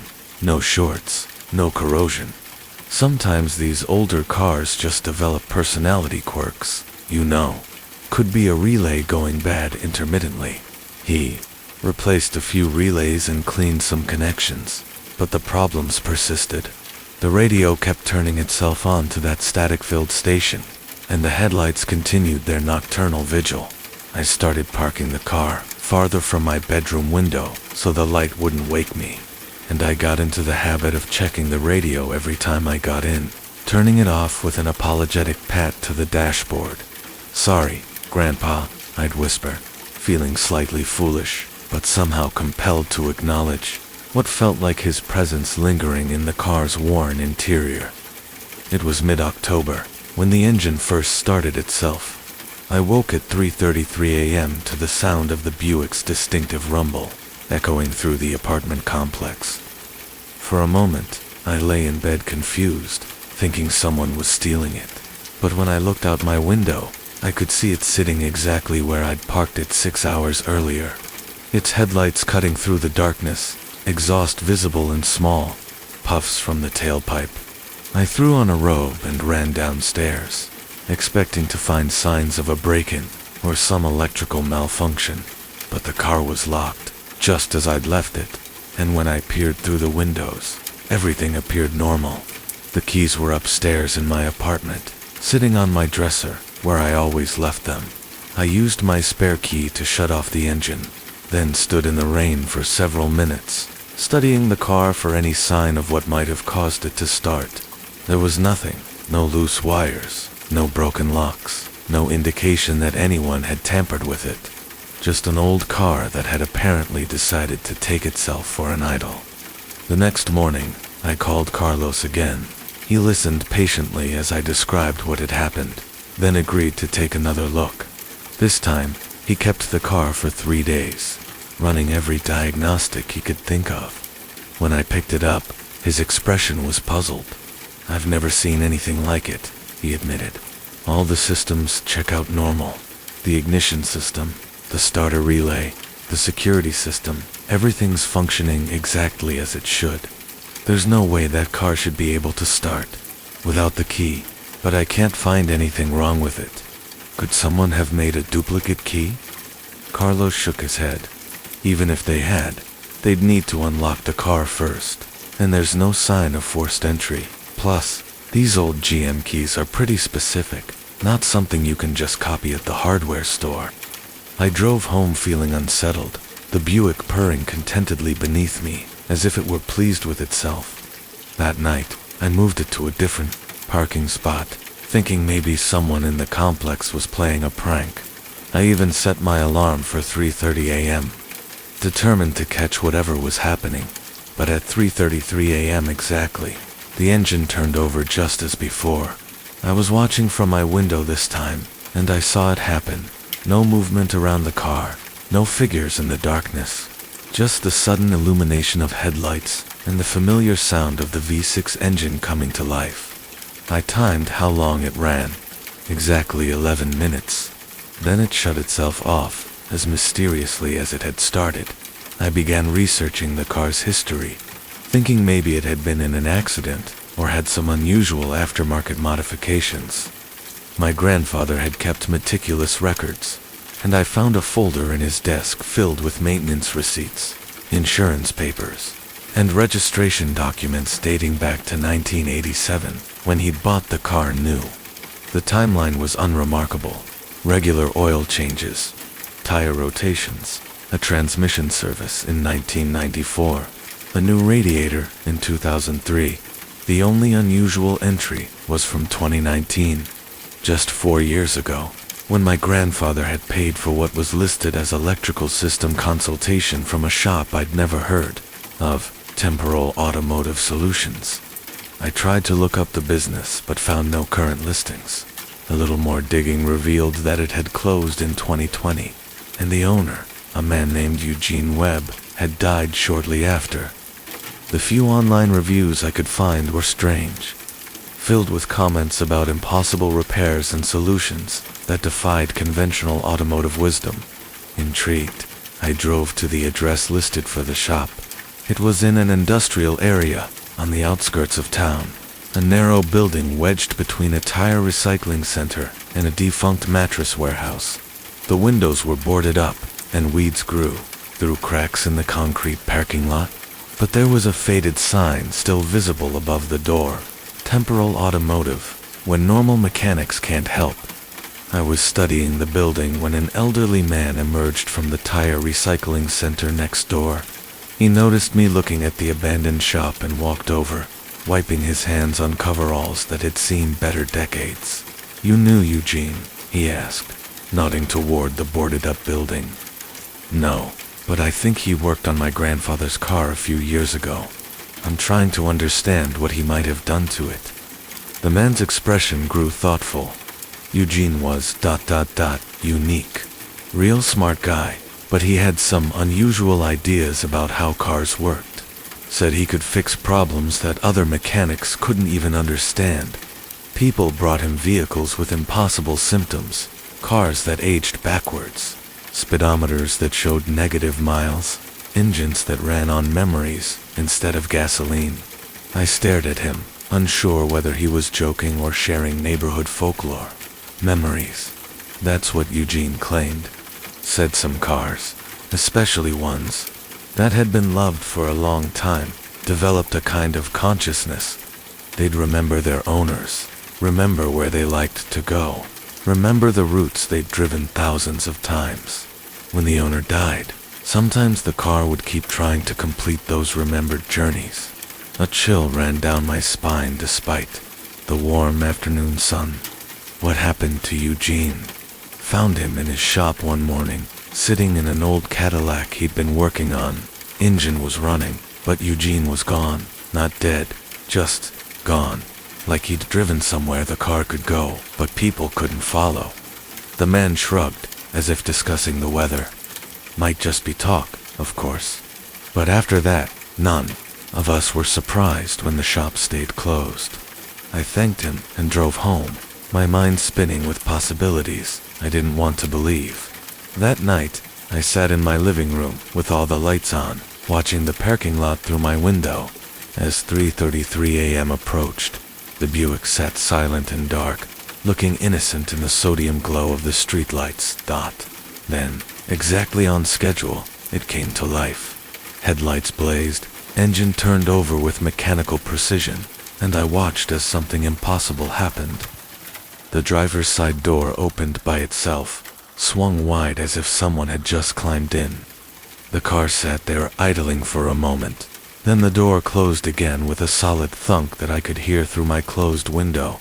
My hands shook as I grabbed my phone and called the police. But what could I tell them?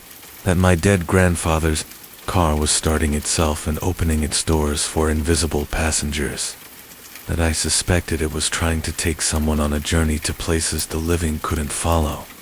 The dispatcher was patient, but clearly skeptical. She agreed to send an officer to check for signs of vandalism, but by the time he arrived 20 minutes later, the Buick had shut itself off and sat quietly in its parking space, like the most innocent vehicle in the world. Officer Martinez was thorough and professional, checking the car for signs of tampering and taking my statement about the recurring electrical problems. But I could see in his eyes that he thought I was either lying or having some kind of breakdown. He suggested I might want to install a security camera and gave me a card for a local mental health clinic. Just in case, the stress of losing your grandfather is affecting you more than you realized. The next few nights, I barely slept. I'd doze fitfully until 3:30 a.m., then lie awake listening for the sound of the engine.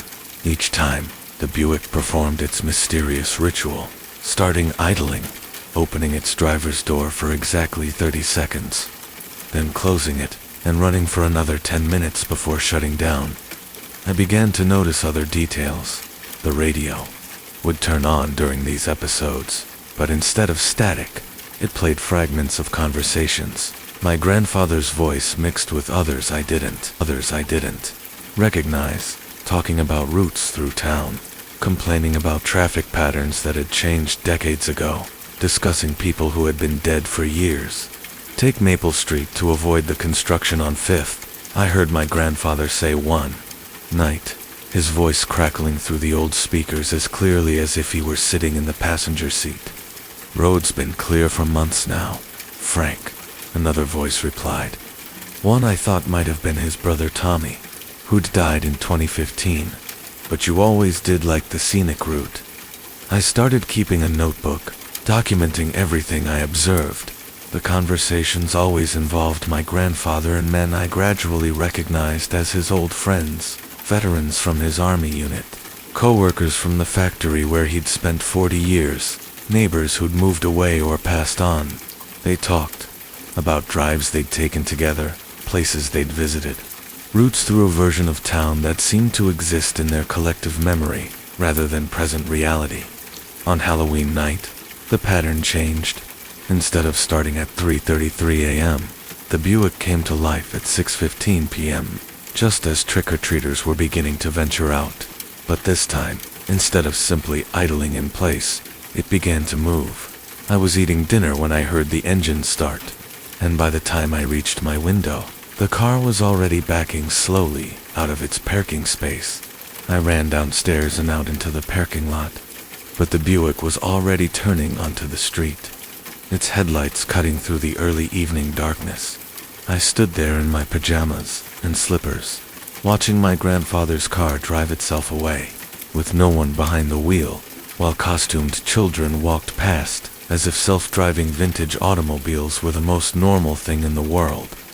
A few parents smiled and waved, probably assuming it was some elaborate Halloween decoration or remote-controlled prop. The car was gone for exactly 2 hours and 47 minutes. I know, because I stood in that parking lot for the first 30 minutes, then spent the rest of the time pacing my apartment and calling the police, who were too busy with Halloween pranks and noise complaints to take my report of a stolen car that had stolen itself. At 9:02 p.m., I heard the familiar rumble of the Buick's engine returning. I looked out my window to see it pulling back into its parking space with the precision of someone who'd made this maneuver thousands of times. The engine shut off, the headlights dimmed, and everything returned to normal. When I went downstairs to examine it, the car was exactly as I'd left it, doors locked, windows up, keys still sitting on my dresser upstairs. But the odometer showed 11 additional miles, and the radio was tuned to a different station, one that was playing a song I recognized as my grandfather's favorite, In the Mood by Glenn Miller. I spent the next day retracing every route my grandfather might have driven regularly, trying to figure out where the car had gone. 11 miles could take you to the grocery store he'd shopped at for 30 years, or to the diner where he'd eaten breakfast every Saturday morning, or to the cemetery where my grandmother was buried. At the cemetery, I found something that made my hands shake as I held it, a single yellow rose lying on my grandmother's headstone. Still fresh, still dewy, as if it had been placed there recently. My grandfather had brought her yellow roses every week for the 15 years since her death. The same type he'd given her on their first date in 1952. I asked the cemetery groundskeeper if he'd seen anyone visiting the grave recently. He was a thin man with kind eyes who'd worked there for over a decade and remembered my grandfather well. Frank came by every Tuesday for years, he said, removing his cap and running a hand through gray hair. Nice man, always polite, always brought those yellow roses. Haven't seen him since. Well, since his funeral, of course. But funny thing is, someone's still been leaving flowers. Same type, same spot, always on Tuesdays. I figured it was family, but now that you mention it, I've never actually seen who's doing it. When was the last time flowers appeared? Yesterday, he said without hesitation. Tuesday, just like always. Found them there when I made my morning rounds, fresh as could be.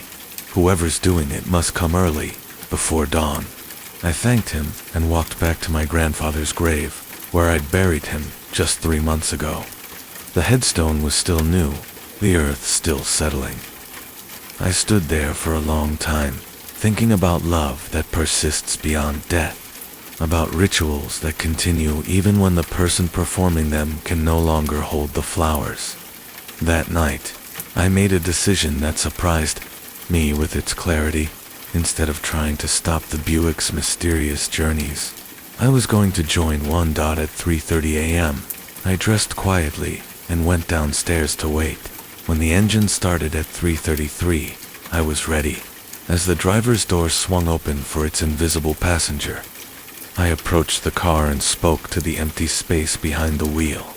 "Grandpa, I know you can't hear me the way you used to, but I think you're trying to tell me something. I think you want me to understand something about love, about loyalty, about the promises we make to the people who matter most to us."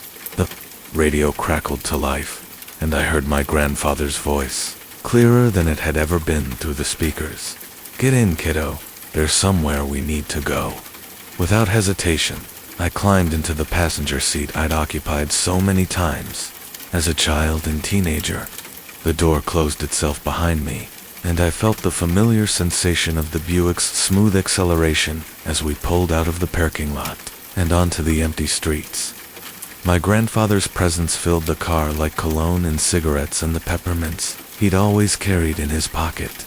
I couldn't see him, but I could feel him there, his hands on the steering wheel, his foot on the accelerator, guiding us through a version of town that existed in memory and love, rather than current geography. We drove past the factory where he'd worked for 40 years, past the house where he'd raised my father and my aunts, past the church where he'd married my grandmother and where we'd held his funeral. But these weren't the places as they existed now. They were the places as he remembered them, vibrant with decades of accumulated meaning and emotion. "I never taught you the most important thing about driving," his voice said, coming from the radio but somehow also from the seat beside me. "It's not about getting from one place to another. It's about the people you take with you, the memories you make along the way, the love you carry forward even when the road ends." We pulled into the cemetery just as the eastern sky began to lighten with the first hints of dawn. The Buick stopped beside my grandmother's grave, and I watched as a single yellow rose appeared on the dashboard, real and solid and perfect. "Every Tuesday for 15 years, my grandfather's voice continued. "I promised her I'd never miss a week, never let her think she was forgotten. Death doesn't break promises like that. It just changes how you keep them." I understood then what Eugene Webb at Temporal Automotive had done, what service he'd provided that conventional mechanics couldn't offer. He'd helped my grandfather find a way to keep his promise, to ensure that love could persist beyond the boundaries of life and death. The car had become a vessel for that persistent love, a bridge between the world of the living and the world of memory. I took the rose from the dashboard and placed it on my grandmother's headstone, adding it to the collection of previous weeks. Flowers that had somehow remained fresh and vibrant despite the passing time. As I straightened up, I felt my grandfather's presence begin to fade, his voice growing softer through the radio. "The car is yours now, kiddo. But it's more than just a car. It's a responsibility. Love doesn't end when people die. It just finds new ways to express itself. Take care of it, and it'll take care of what matters most." The engine shut off, and I found myself sitting alone in the cemetery as the sun rose over the headstones. The keys were in my hand, though I couldn't remember taking them from the ignition. The radio was silent, tuned to a station that broadcast nothing but the quiet static of a peaceful morning. I drove home slowly, thinking about promises and love, and the ways we honor the people who shaped us. The Buick felt different now, not haunted, but purposeful. It had work to do, a promise to keep, and I was now part of that ongoing covenant. For the past 2 months, every Tuesday before dawn, I have driven my grandfather's car to the cemetery. I buy yellow roses on Monday evenings and place one on my grandmother's headstone each week, maintaining a tradition that began before I was born and will continue long after I'm gone. The car still starts itself occasionally, usually when I've been neglecting it or when important anniversaries approach. But now I understand what it's doing. It's reminding me of responsibilities that transcend ordinary life, of promises that outlast the people who make them. Sometimes, late at night when the rain falls like whispered secrets against my windows, I sit in the passenger seat and listen to the radio play, Fragments of conversations between my grandfather and the friends who are waiting for him in whatever place good people go when their earthly journeys end. They talk about routes through eternity, about destinations beyond geography, about the love that fuels every mile of every journey worth taking. And I know that when my time comes, when I can no longer make the weekly trip to place flowers on my grandmother's grave, the car will find someone else, someone who understands that love creates obligations that death cannot dissolve, someone willing to keep promises made by hearts that have stopped beating but have never stopped loving. The rain continues to fall outside your window, washing the world clean and carrying with it the echo of engines that run on something more powerful than gasoline. Rest now, and remember that the most important journeys are not the ones that take us away from home, but the ones that bring us back to the people and promises that define who we are. No matter which side of eternity we're calling from, close your eyes and let the sound of rain outside become the gentle rustle of leaves on a forest path. Tonight, as you rest in the safety of your warm bed, I want to tell you about something I discovered last autumn while hiking alone in the Whispering Pines State Forest. It's a story about markers left by those who came before us, and how some paths never truly end, even when the maps say they do. So settle deeper into your pillows. Let the rhythm of the rain wash over you like wind through ancient trees. And listen as I share what I learned about the voices that echo from weathered wood and fading paint. I've always been drawn to forgotten trails, the kind that appear on old topographic maps but have been officially closed for decades. There's something about walking where others once walked, following footsteps that have long since been claimed by moss and fallen leaves. The Whispering Pines forest had dozens of these abandoned paths, most of them leading to defunct fire towers, or old logging camps that existed only as foundation stones and rusted equipment now. It was mid-October when I first noticed the markers. I'd been following what my 1960s-era map labeled as the Blue Ridge Trail, though the Forest Service had decommissioned it sometime in the 80s after a series of accidents. The official trails now curved around this section entirely, but I'd found the old trailhead hidden behind a wall of overgrown sumac and Virginia creeper.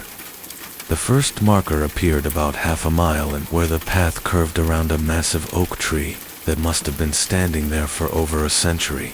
It was a simple wooden post, about 4 feet tall, painted white, with blue blazes that had faded to the color of winter sky.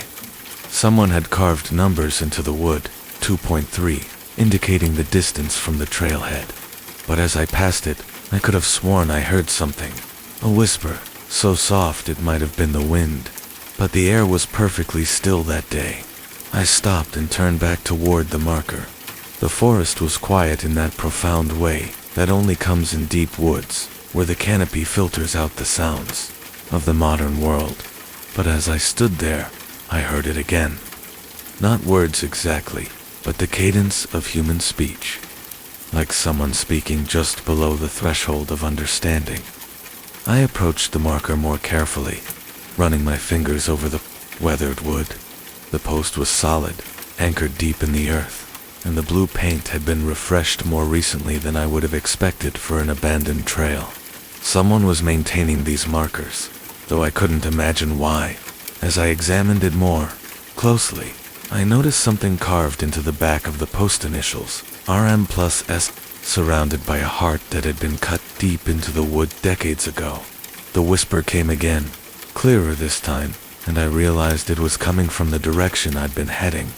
I looked down the trail and saw the next marker, perhaps a quarter-mile ahead, standing sentinel beside what looked like a small clearing. I continued hiking, but with each step, I became more aware of the markers. They appeared at regular intervals, each one painted with the same faded blue blazes, each one marking the distance in careful, hand-carved numbers, and each one whispered as I passed. The whispers weren't threatening or urgent. They sounded almost conversational, like fragments of dialogue drifting from another room. Sometimes I could almost make out words here. Wait. Remember. but they dissolved into wind sound the moment I tried to focus on them. By the third marker, I'd started keeping a notebook of what I heard. The post at mile 3.1 seemed to whisper something about rain, though the sky above was clear. The marker at 3.6 made a sound like laughter, soft and distant. At mile 4.2, where the trail crossed a small stream on a bridge that was surprisingly well maintained for an abandoned path, the whisper sounded like someone calling a name I couldn't quite catch. I should have turned back then. Every rationale, part of my mind was telling me that I was experiencing some kind of auditory hallucination, that the isolation and the strange atmosphere of the forgotten trail were playing tricks on my perception. But there was something compelling about following this path, about hearing these mysterious voices that seemed to be guiding me deeper into the forest. The afternoon was growing late when I reached the marker at mile 5.8. This one was different from the others. Instead of just the distance marker, someone had attached a small wooden box to the post, weathered gray and secured with a simple latch.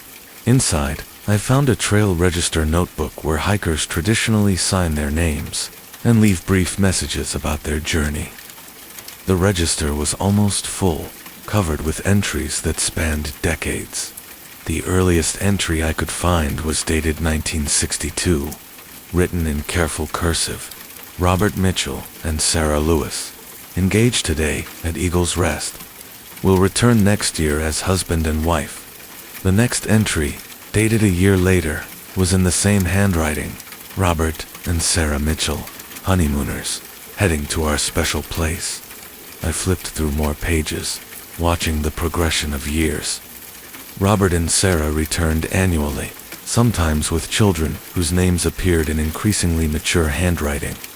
As they grew older, other hikers had signed the register too, but the Mitchell family entries appeared with religious regularity, marking anniversaries, birthdays, graduations, and life milestones.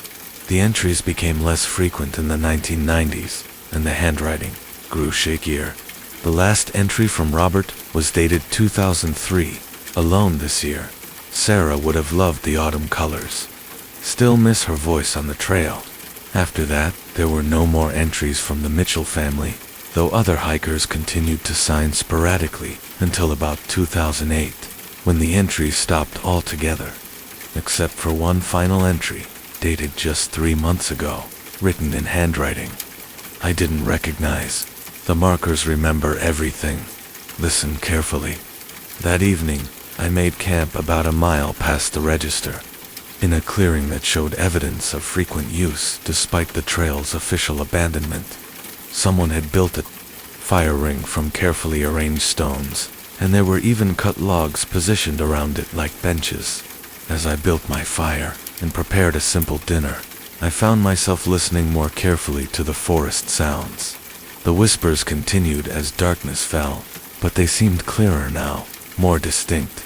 They came from the direction of the trail markers I had passed, each one contributing to a conversation I couldn't quite follow. It was like listening to people talking in the next room of an old house, where you can hear the rhythm and emotion of speech, but not the words themselves. I woke several times during the night to the sound of footsteps on the trail. They were soft, cautious, like someone trying not to disturb sleeping campers. Each time I looked out of my tent, I saw nothing but the dying embers of my fire and the vague shapes of the forest in the darkness. But the footsteps continued, always moving in the same direction I'd been traveling, always pausing at what I assumed were the locations of the trail markers. In the morning, I examined the area around my campsite more carefully. There were no fresh footprints in the soft earth beside the trail, but I noticed something else. Each of the logs around the fire ring had been carved with initials and dates, like a timeline of everyone who had used this spot over the years. Most were weathered and hard to read, but I could make out RM+S on several of them, along with dates spanning nearly 40 years. I continued following the trail that morning, driven by a curiosity that was stronger than my unease.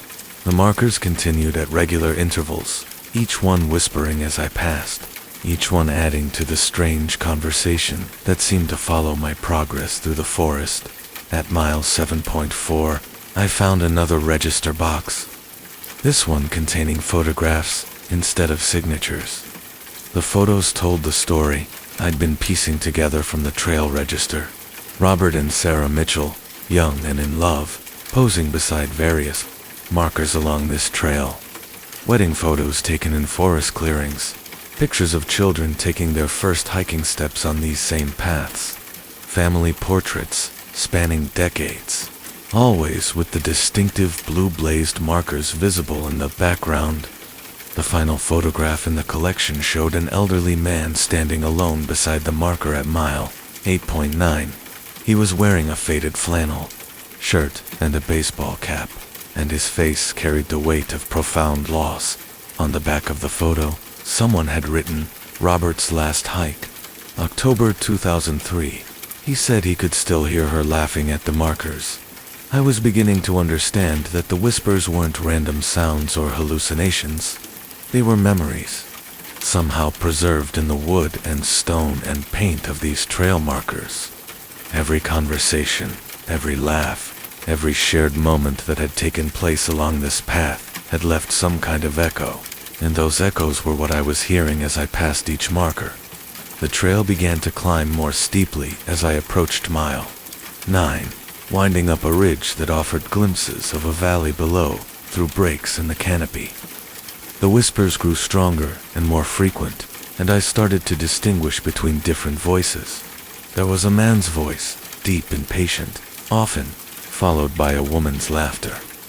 Children's voices chimed in sometimes, excited and full of wonder, and underneath it all, the sound of footsteps, countless footsteps, walking this same path over and over again. At mile 9.7, I found the end of the trail. It opened into a large clearing dominated by a massive boulder that offered a panoramic view of the valley below. Someone had carved Eagle's Rest into the stone, along with dozens of initials and dates. This was clearly the destination that had drawn the Mitchell family back, year after year. The special place mentioned in their early trail register entries. But what struck me most was the marker at the center of the clearing. It was different from all the others, taller, more elaborate, with multiple trailblazes painted in different colors, and it was surrounded by offerings, fresh flowers, small stones arranged in careful patterns, photographs protected in plastic bags. Someone was still visiting this place regularly, still maintaining it as a shrine to the memories it held. As I approached the marker, the whispers became a chorus. I could hear Robert's voice clearly now, reading distances and pointing out landmarks. Sarah's laugh echoed from the surrounding trees, joined by children's excited chatter about wildlife and wildflowers. It was like standing in the middle of decades of happy family conversations, all happening at once. I sat down beside the marker and opened my notebook, trying to capture what I was experiencing. But as I wrote, I realized that the voices weren't just memories. They were trying to communicate something specific. They were telling the story of this place, of the love that had been poured into every mile of this trail, of the care that had gone into maintaining these markers year after year. Robert and Sarah Mitchell hadn't just hiked this trail. They had adopted it, made it theirs through decades of devotion. When the Forest Service abandoned it, they had continued to maintain it themselves, repainting blazes, clearing fallen trees, replacing rotted planks on stream crossings. This trail existed now not because of any official designation, but because two people had loved it enough to keep it alive. The whispers grew quieter as the sun began to set, but they didn't stop entirely. As I prepared to make camp for the night, I heard something new, footsteps approaching along the trail I'd just traveled. But these weren't the phantom footsteps I'd heard the night before. They were real, solid, accompanied by the sound of hiking boots on packed earth and the gentle jingle of equipment. An elderly woman emerged from the trees, carrying a well-worn backpack and walking with the confident stride of someone who knew every root and rock on this path. She smiled when she saw me, as if my presence here was expected, rather than surprising. "You must be the one who's been following the markers," she said, settling down on one of the stone seats arranged around the clearing. "I'm Margaret Lewis, Sarah's sister. I've been maintaining this trail since Robert passed away in 2005. She explained that Robert had continued hiking to Eagle's Rest for 2 years after Sarah's death. Always alone, always carrying her photograph. He'd told Margaret that he could still hear Sarah's voice along the trail, especially at the markers where they'd shared significant moments. After his death, Margaret had taken over the maintenance, partly out of family obligation, but mostly because she'd discovered she could hear them too, not just Sarah and Robert, but all the voices of everyone who had ever found joy along this path. "The markers hold more than just directions," Margaret said, her voice taking on the same whispered quality I'd been hearing all along. "They hold every conversation, every shared discovery, every moment of wonder that happened in their presence. The forest remembers, and the markers are how it speaks." That night, as I lay in my tent, listening to the continued whispers from the trail markers, I understood that I'd stumbled upon something far more complex than a simple abandoned trail. This was a place where human emotion had become part of the landscape itself, where love and loss and joy had been woven into the very fabric of the forest. The whispers weren't ghosts or supernatural phenomena, they were the accumulated echo of human experience, preserved in wood and stone and held in trust by those who understood their value. Margaret and her family hadn't just maintained a hiking trail, they had curated a living museum of shared memory, a place where the voices of the past could still offer guidance to those who knew how to listen. I spent 3 more days on the trail, learning to distinguish between the different voices, understanding the stories they told. I learned about proposal sites and favorite camping spots, about the places where children had taken their first steps into the wilderness and where grandparents had shared their last adventures with the next generation. Each marker held its own collection of whispered memories, and together they formed a chronicle of one family's relationship with the forest that spanned half a century. When I finally hiked back out, I signed the trail register at mile 5.8, adding my own voice to the collection. I wrote about what I'd learned, about the importance of listening carefully to the places we pass through, about the responsibility we have to preserve not just the physical landscape, but the emotional geography that makes certain places sacred. Now, months later, I still return to that trail regularly. I've become part of Margaret's unofficial maintenance crew, helping to repaint blazes and clear fallen branches, but mostly just adding my own footsteps to the path and my own voice to the whispered conversations that echo from the markers. And I've learned that you don't have to visit the Blue Ridge Trail to hear the whispers. They're everywhere, if you know how to listen. Every old tree, every weathered stone, every place where human beings have paused to share a moment of wonder, they all hold voices, waiting for someone to pass by and hear their stories. The trail markers whisper because they remember what it means to be human in the presence of something larger than ourselves. They hold our laughter and our tears, our discoveries and our farewells, our promises to return and our quiet acceptances that some journeys end. They remind us that we are not the first to walk these paths, and if we tend them carefully, we will not be the last. So the next time you walk through an old forest, or pass by a weathered signpost, or find yourself on a path that seems older than its official designation, stop for a moment and listen. The markers are whispering, sharing the accumulated wisdom of everyone who has passed this way before.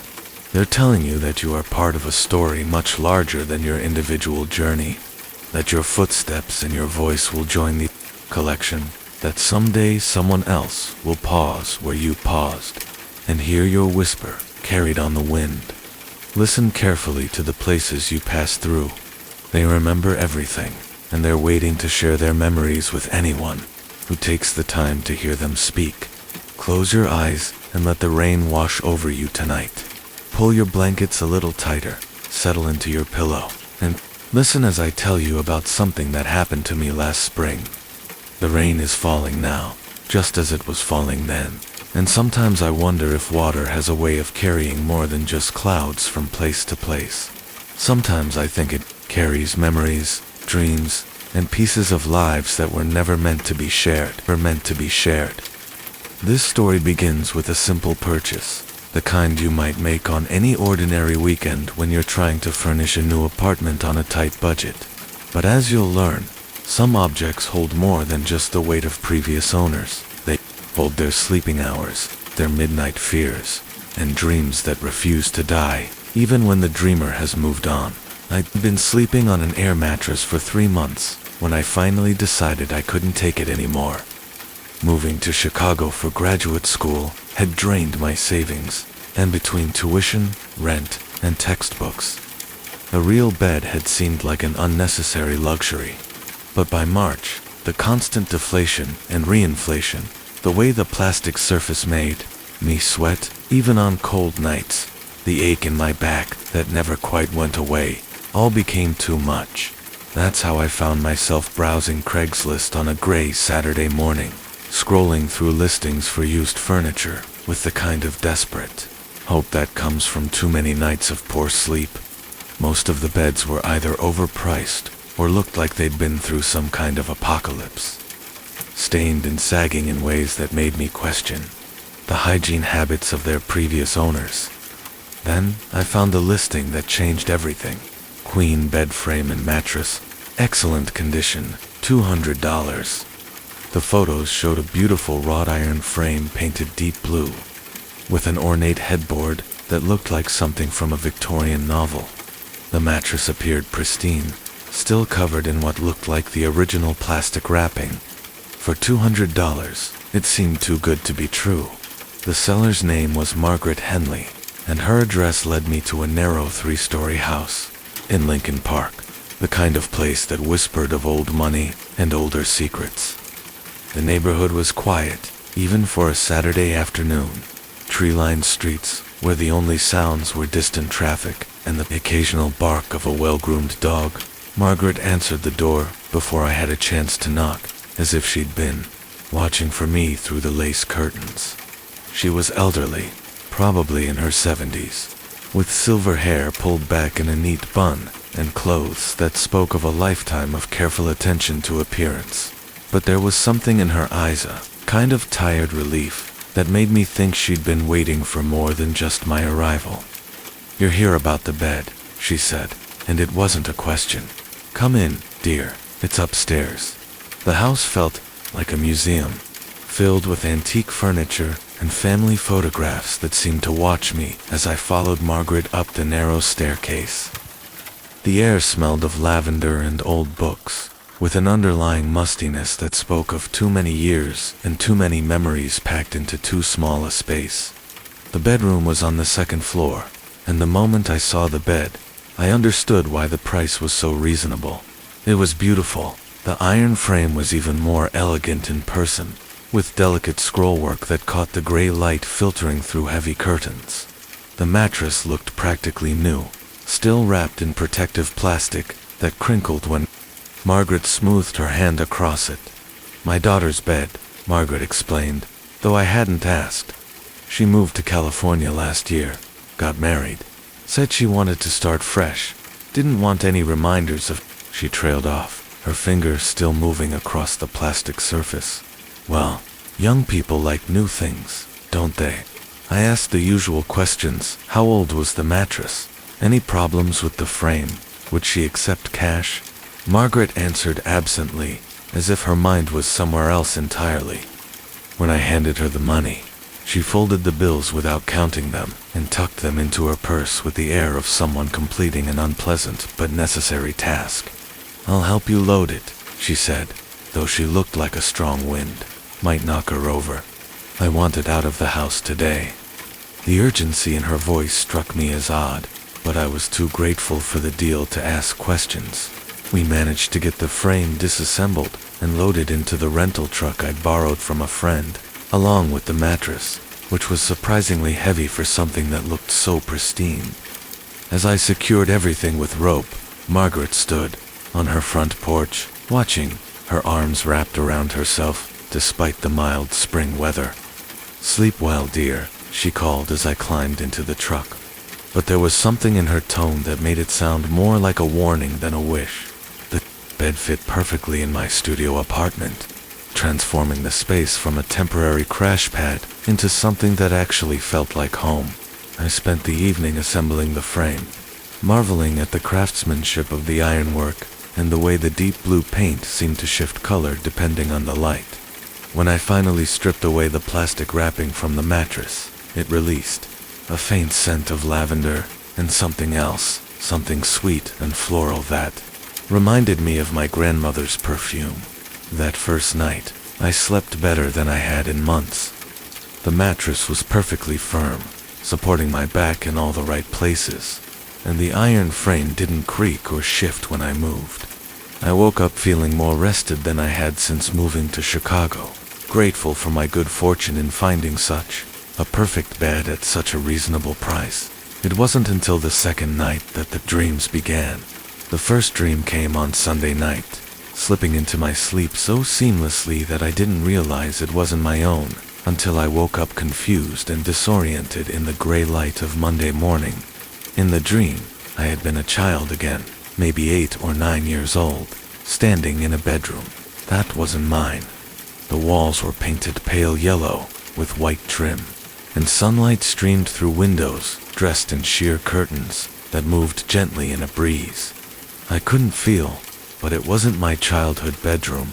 The furniture was wrong, a white dresser with glass knobs, a rocking chair in the corner, shelves lined with books I had never read, and I wasn't alone in the room.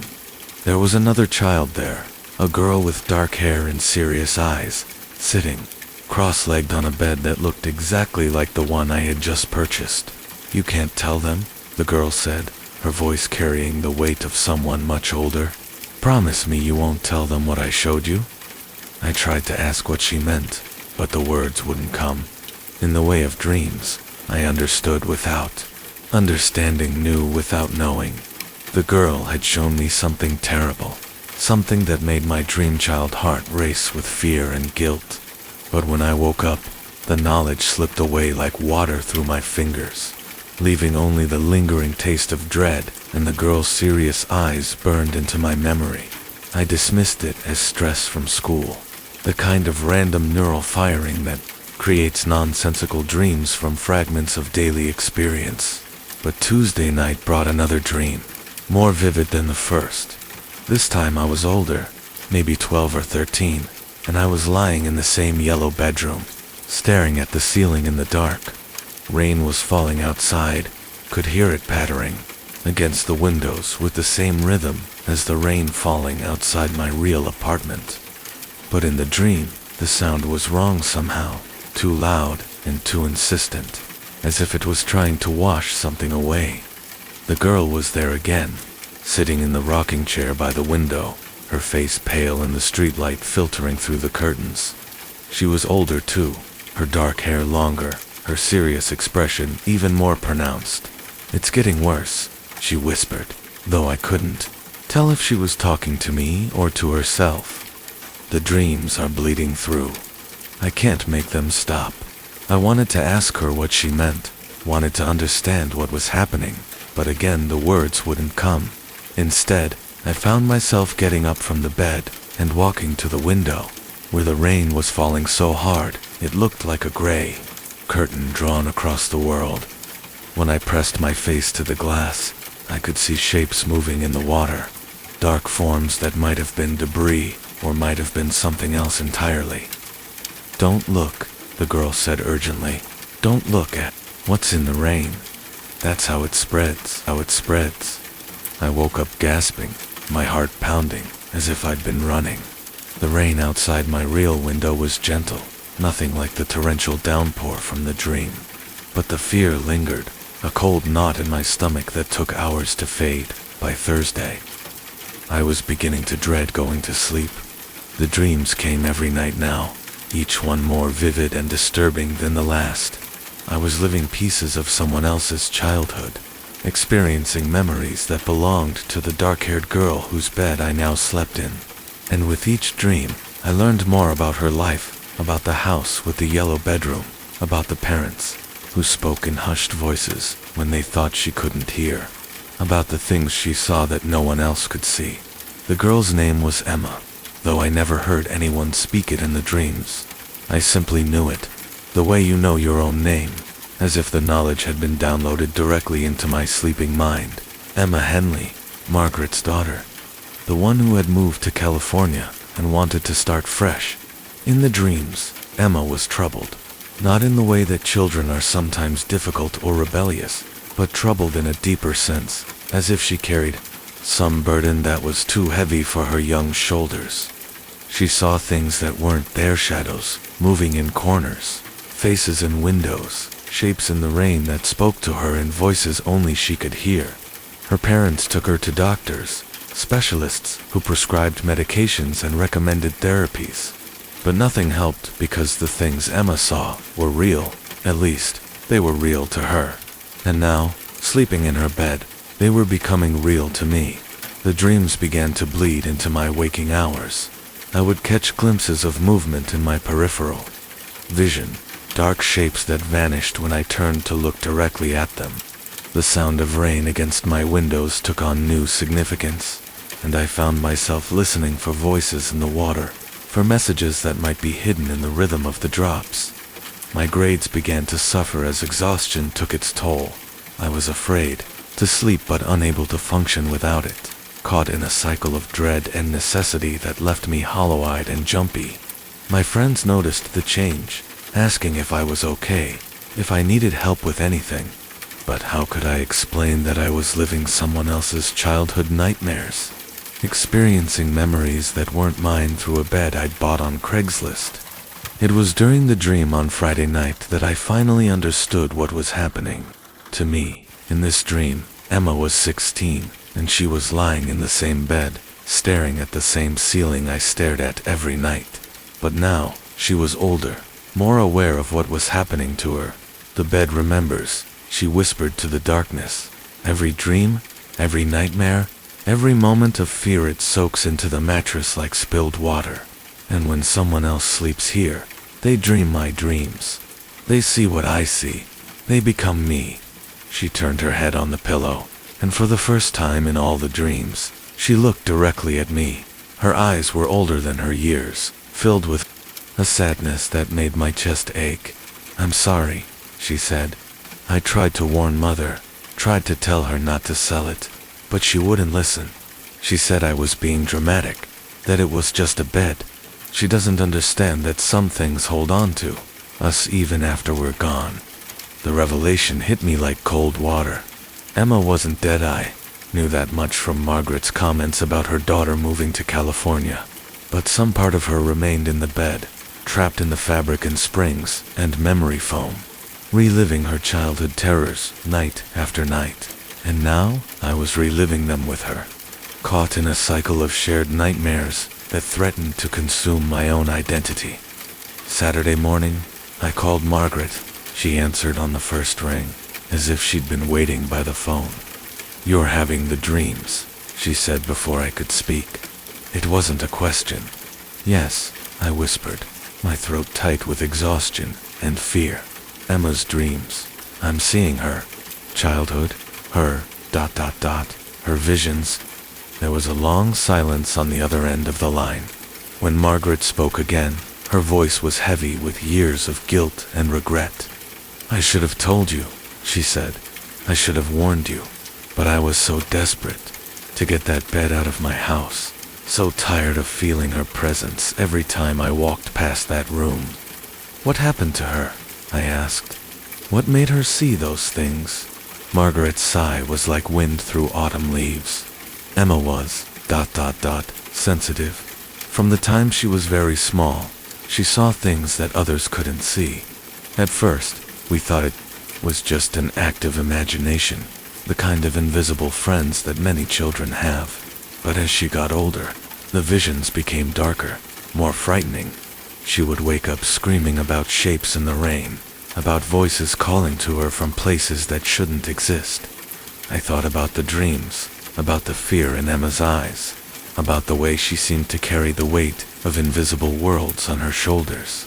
We tried everything, Margaret continued. Doctors, therapists, medications, nothing helped. The visions followed her everywhere, but they were strongest in her bedroom, in that bed. She said it was like the mattress was absorbing her dreams, storing them up and playing them back to her night after night. But she moved away, I said. She escaped, did she? Margaret's voice was bitter. She moved to California, yes. Got married to a nice man who doesn't know about her childhood, about the things she saw.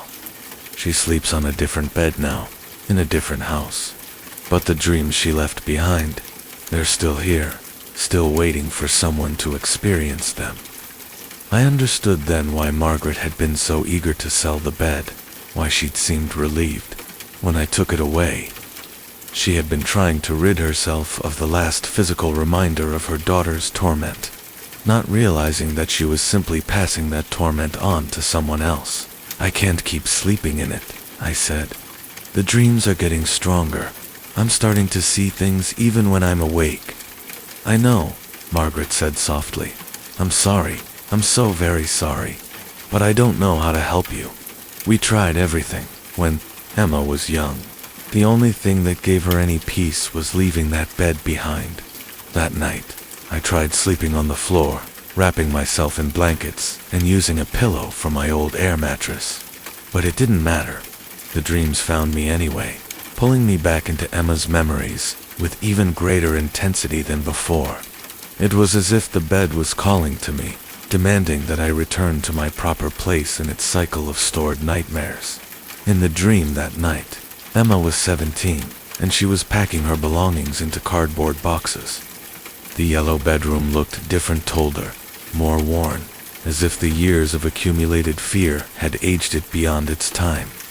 The walls seemed to lean inward slightly, and the shadows in the corners were deeper than they should have been.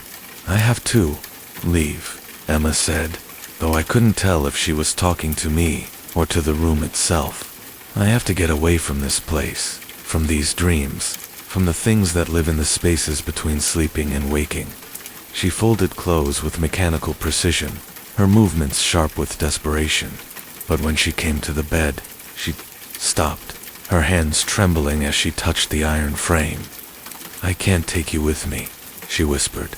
I want to, but I can't. You're part of this place now, part of what I'm leaving behind. But I'm sorry for whoever comes after me. I'm sorry. They'll have to carry my dreams. She looked up then, and again her eyes found mine across the impossible distance between her memory and my present. Break the cycle, she said urgently. Don't let it spread to someone else. The dreams are getting stronger, more real. Soon they won't be contained to sleep anymore. Soon they'll bleed into the waking world. And then... She didn't finish the sentence, but I understood. The visions that had tormented Emma as a child were growing more powerful, fed by years of accumulated fear and the dreams of everyone who had slept in her bed. If I didn't find a way to stop them, they would eventually break free entirely, becoming real in a way that would threaten not just my sanity, but my very existence. I had spent the rest of that weekend researching everything I could find about psychic imprints, about objects that hold emotional residue, about the ways that trauma can embed itself in physical spaces. Most of what I found was nonsense, but buried in the academic papers and paranormal websites. I discovered references to a phenomenon called oneric contamination, the transfer of dreams and nightmares through objects that have absorbed intense emotional experiences.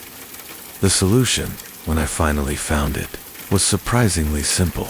Salt and sage, burning candles, and most importantly, the conscious intention to release the trapped memories. It wasn't about exorcism or banishment. It was about giving Emma's dreams permission to finally fade, to let go of their hold on the physical world. I performed the ritual on Sunday night, sprinkling salt around the bed frame and burning sage until my small apartment was thick with smoke. As I lit the candles, I spoke to Emma's memory, to the part of her that remained trapped in the mattress and springs. You don't have to stay here, I said aloud, feeling slightly foolish, but pressing on anyway. Your dreams don't have to keep repeating. You found your way out, found your peace. Let these memories go. Let them rest. The change was immediate and profound. The temperature in the room seemed to rise, and the oppressive weight that had been pressing down on me for weeks suddenly lifted. The bed looked different, somehow just a bed again, not a repository of childhood terrors. That night, I slept dreamlessly for the first time since I'd brought the bed home. No visions of yellow bedrooms or dark-haired girls. No rain filled with moving shadows. Just the deep, restorative sleep of someone whose mind was finally their own again. I kept the bed. After what I'd been through, it seemed wrong to pass it on to someone else, to risk subjecting another person to Emma's stored nightmares. Besides, once the dreams were released, it really was a beautiful piece of furniture, comfortable and elegant, with an iron frame that caught the light in interesting ways. Sometimes, on rainy nights like this one, I think about Emma Henley and wonder how she's doing in California. I hope she found the peace she was looking for. Hope she's sleeping well in her new bed with her new husband, free from the visions that haunted her childhood. I hope she never has to know that her dreams found their way to a stranger, that someone else carried her fears for a few terrible weeks. But mostly, I think about the lesson her story taught me, that some burdens are too heavy to carry alone, and that sometimes the kindest thing we can do is help others set down the weights they've been carrying for too long. Emma's dreams were never meant to be trapped forever, recycling endlessly through the consciousness of whoever happened to sleep in her bed. They were meant to be acknowledged, honored, and then released. The rain is falling harder now, drumming against my windows with the same rhythm that once carried voices and visions. But tonight, it's just rainwater from the clouds, nothing more, nothing less. And when I close my eyes and drift towards sleep, the dreams that come will be my own. Sleep well, and remember that some purchases come with more than just the object itself. Sometimes they come with stories, with memories, with pieces of other people's lives. But remember too that even the most persistent hauntings can be healed with understanding, compassion, and the simple recognition that everyone deserves to rest in peace. The bed is just a bed now. The dreams are just dreams. And the rain is just rain, washing the world clean for another day. The window fogged up from the inside. I was outside. Let the rain guide you into this story tonight. I can hear it falling where you are, that gentle rhythm that makes everything feel distant and dreamlike. Close your eyes if you want to, and let yourself drift into what I'm about to share with you. Sometimes the strangest truths come to us in moments like these, when we're settled and quiet, when the boundary between what's real and what's possible becomes as thin as breath on glass. What I'm about to tell you happened to me just 6 weeks ago, and I'm still trying to understand it. Maybe sharing it with you will help me make sense of what I saw, or maybe it will just pass along this peculiar burden to someone else who might understand.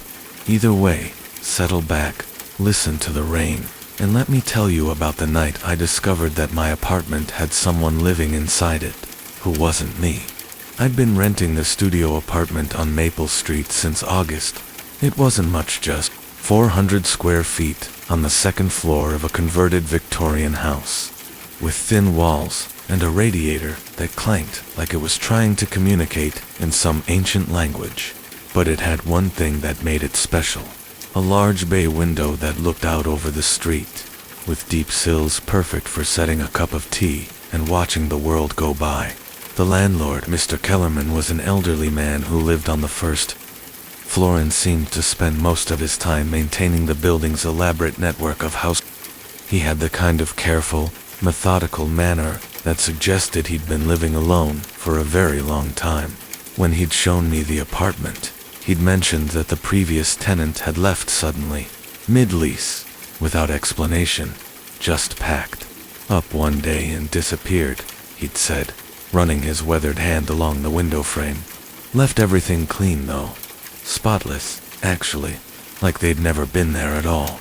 I'd moved in with the usual collection of second-hand furniture and books that define a graduate student's life. I was working on my thesis in folklore studies, which meant I spent most of my time reading about ghost stories and urban legends, though I'd never expected to find myself living in one. For the first month, everything was perfectly normal. I established a routine.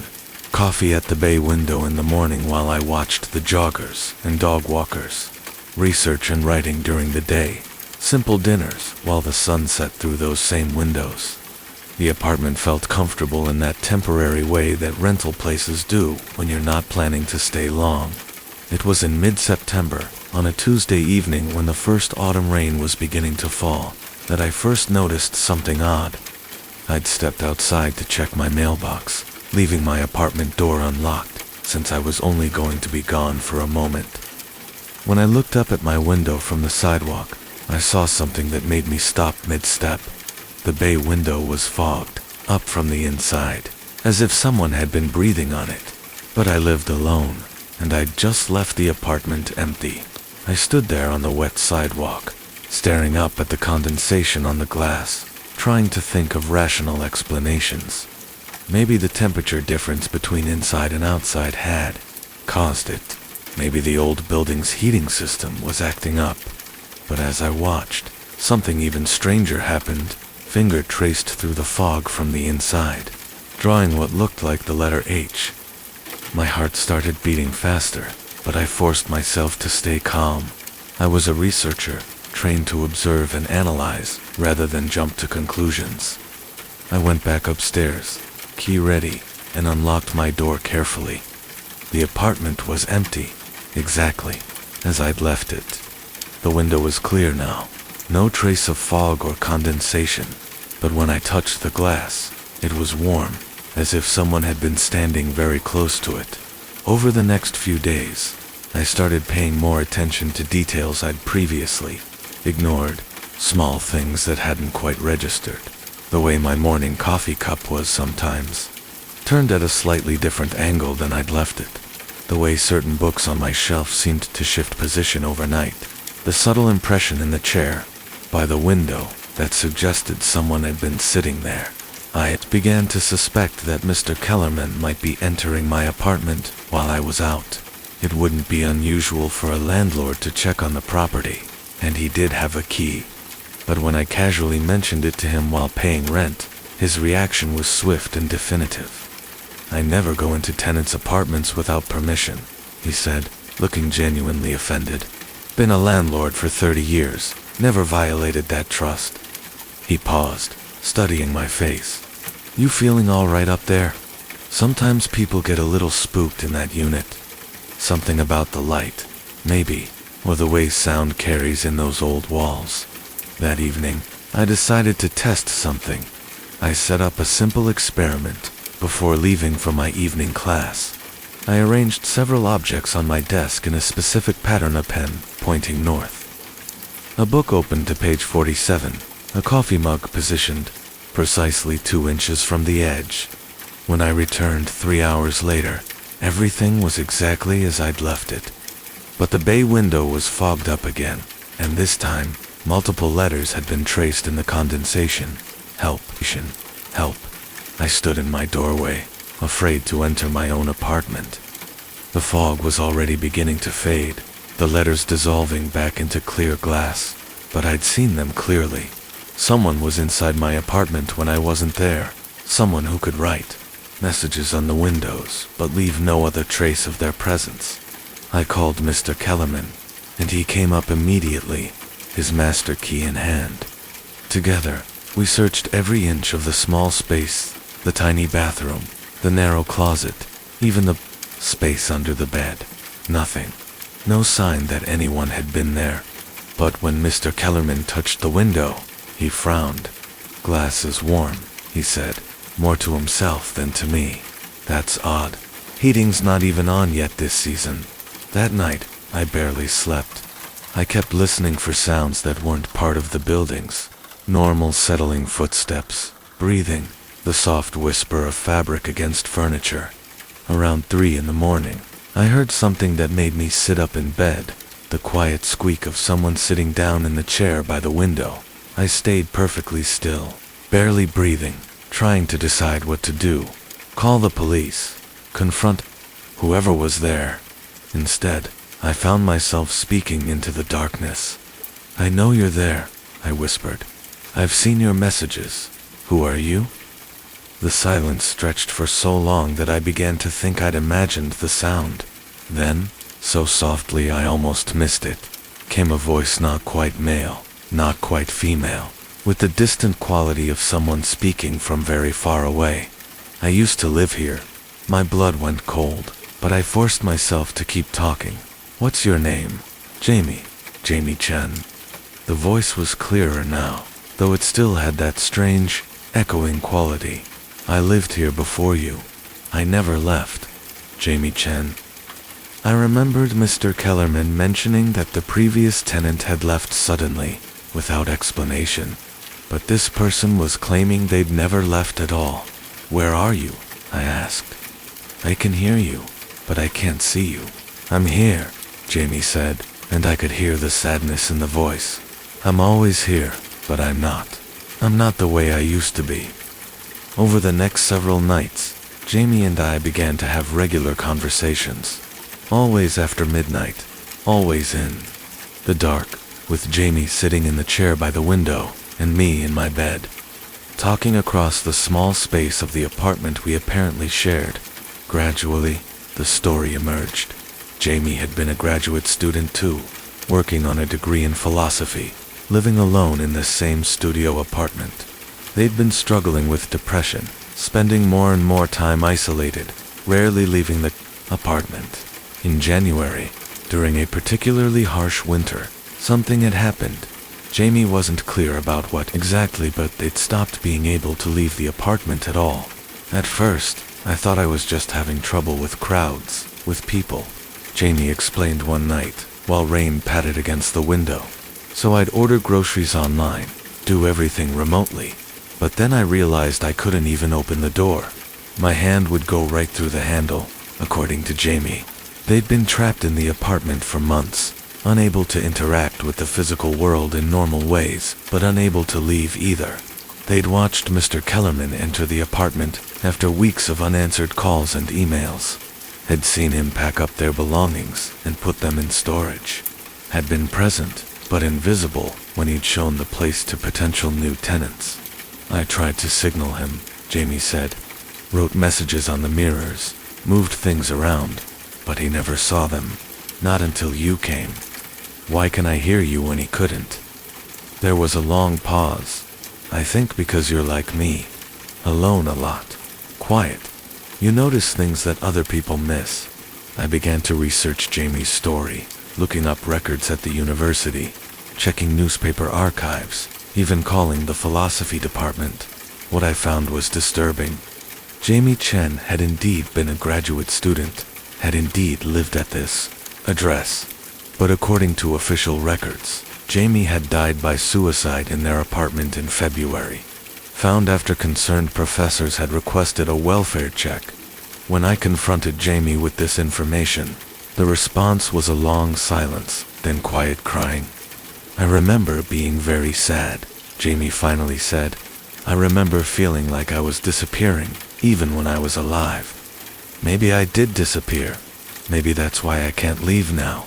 I started leaving food out for Jamie, though it was never touched.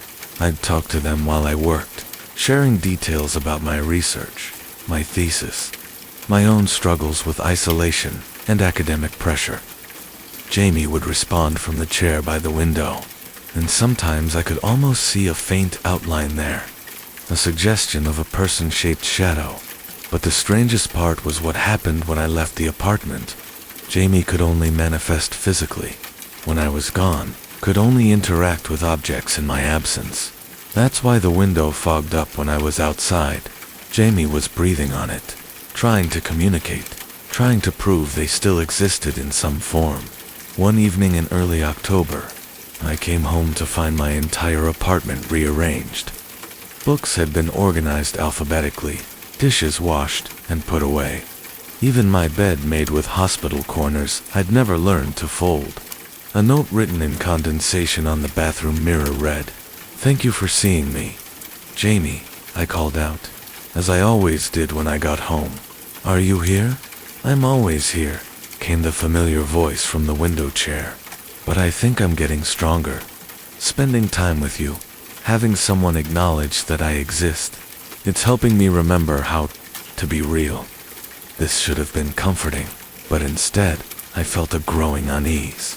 If Jamie was getting stronger, more able to affect the physical world, what did that mean for both of us? I began to notice that I was feeling more isolated myself, spending less time out of the apartment, finding excuses to stay in. My advisor expressed concern when I missed several meetings. Friends stopped calling when I consistently declined invitations. It was on a Friday night, in late October, during a storm that rattled the old windows, that I finally understood what was happening. I'd been feeling increasingly tired, increasingly disconnected from the world outside my apartment. When I looked in the bathroom mirror that evening, I was shocked at how pale I'd become, how thin. But more disturbing was what I saw when I breathed on the mirror. My breath barely fogged the glass at all. "Jamie," I called out. But there was no answer from the chair by the window. I went to the bay window and pressed my hand against it. The glass was cold, no warmth from the inside. I stepped outside into the rain and looked up at my window. It was dark, no lights on, but as I watched, it began to fog up from the inside. Then a hand pressed against the glass from within, and I could see it clearly, solid, real, fully formed. But if Jamie was inside, manifesting physically, breathing on the windows, ... I ran back upstairs and unlocked my door. But when I tried to enter, my key went right through the lock. My hand passed through the doorknob like it was made of water. I called out to Jamie, pounded on the door, but there was no response. Through the window, I could see a figure moving around, inside tidying up, making coffee, settling into a normal evening routine in what had been my apartment. That's when I realized what had been happening. Jamie hadn't been getting weaker. Somehow, in acknowledging Jamie's existence, in providing the attention and recognition they needed, I'd been transferring my own reality to them. They were becoming more solid while I was becoming more ghost-like. I spent that entire night outside in the rain, trying to get back into my own apartment, into my own life. But every time I tried to touch something solid, the door, the walls, even the mailbox, my hand passed right through. I was becoming what Jamie had been, present but unable to interact, visible only to those who were isolated enough to notice shadows, to hear voices that shouldn't be there. By morning I understood that this was how it worked. Jamie had died in that apartment, but their need to be acknowledged, to be remembered, had created a kind of echo that trapped them there. When I'd moved in and begun interacting with that echo, I'd inadvertently started a transfer process. Jamie's reality was restored by taking mine away. Now Jamie lives in my apartment, solid and real, visible to Mr. Kellerman and the neighbors, able to receive mail and pay rent and continue the graduate program I'd started. And I haunt the outside world, pressing my face to windows, writing messages in condensation, hoping someone will notice that I'm still here. Sometimes, late at night, when it rains, I see other people like me, transparent figures standing outside buildings, touching glass they can't break, calling out to people who can't hear them. We're the ones who got too isolated, too alone, too willing to acknowledge the reality of those who came before us. We gave away our substance to restore theirs, and now we exist in the spaces between, visible only when someone is lonely enough to see us. If you ever find yourself living alone in a place that feels too empty, too quiet, be careful what voices you choose to answer. Be careful what shadows you acknowledge. Sometimes the price of helping someone else become real again is becoming unreal yourself. The rain is still falling as I tell you this story. And if you look carefully at your own windows, you might see a handprint that wasn't there before. A message traced in condensation by someone who no longer has the weight to leave footprints, but still has the need to be remembered. Don't be afraid of what you might see in the reflections. We're not trying to hurt anyone. We're just hoping someone will notice us, will acknowledge that we were once real, that we once mattered enough to be seen. Close your eyes now and let the rain carry you to sleep. But remember, if you ever live alone and start hearing voices, if you ever feel like someone is sharing your space without being there, think carefully before you answer. Think carefully before you give away pieces of your own reality to restore someone else's. Because once you start that process, once you begin transferring your substance to theirs, it becomes very difficult to stop. And sometimes, late at night, when the rain falls hard enough, you might see us pressed against the windows of the world, breathing messages onto glass we can no longer touch, hoping someone inside will be kind enough to write back.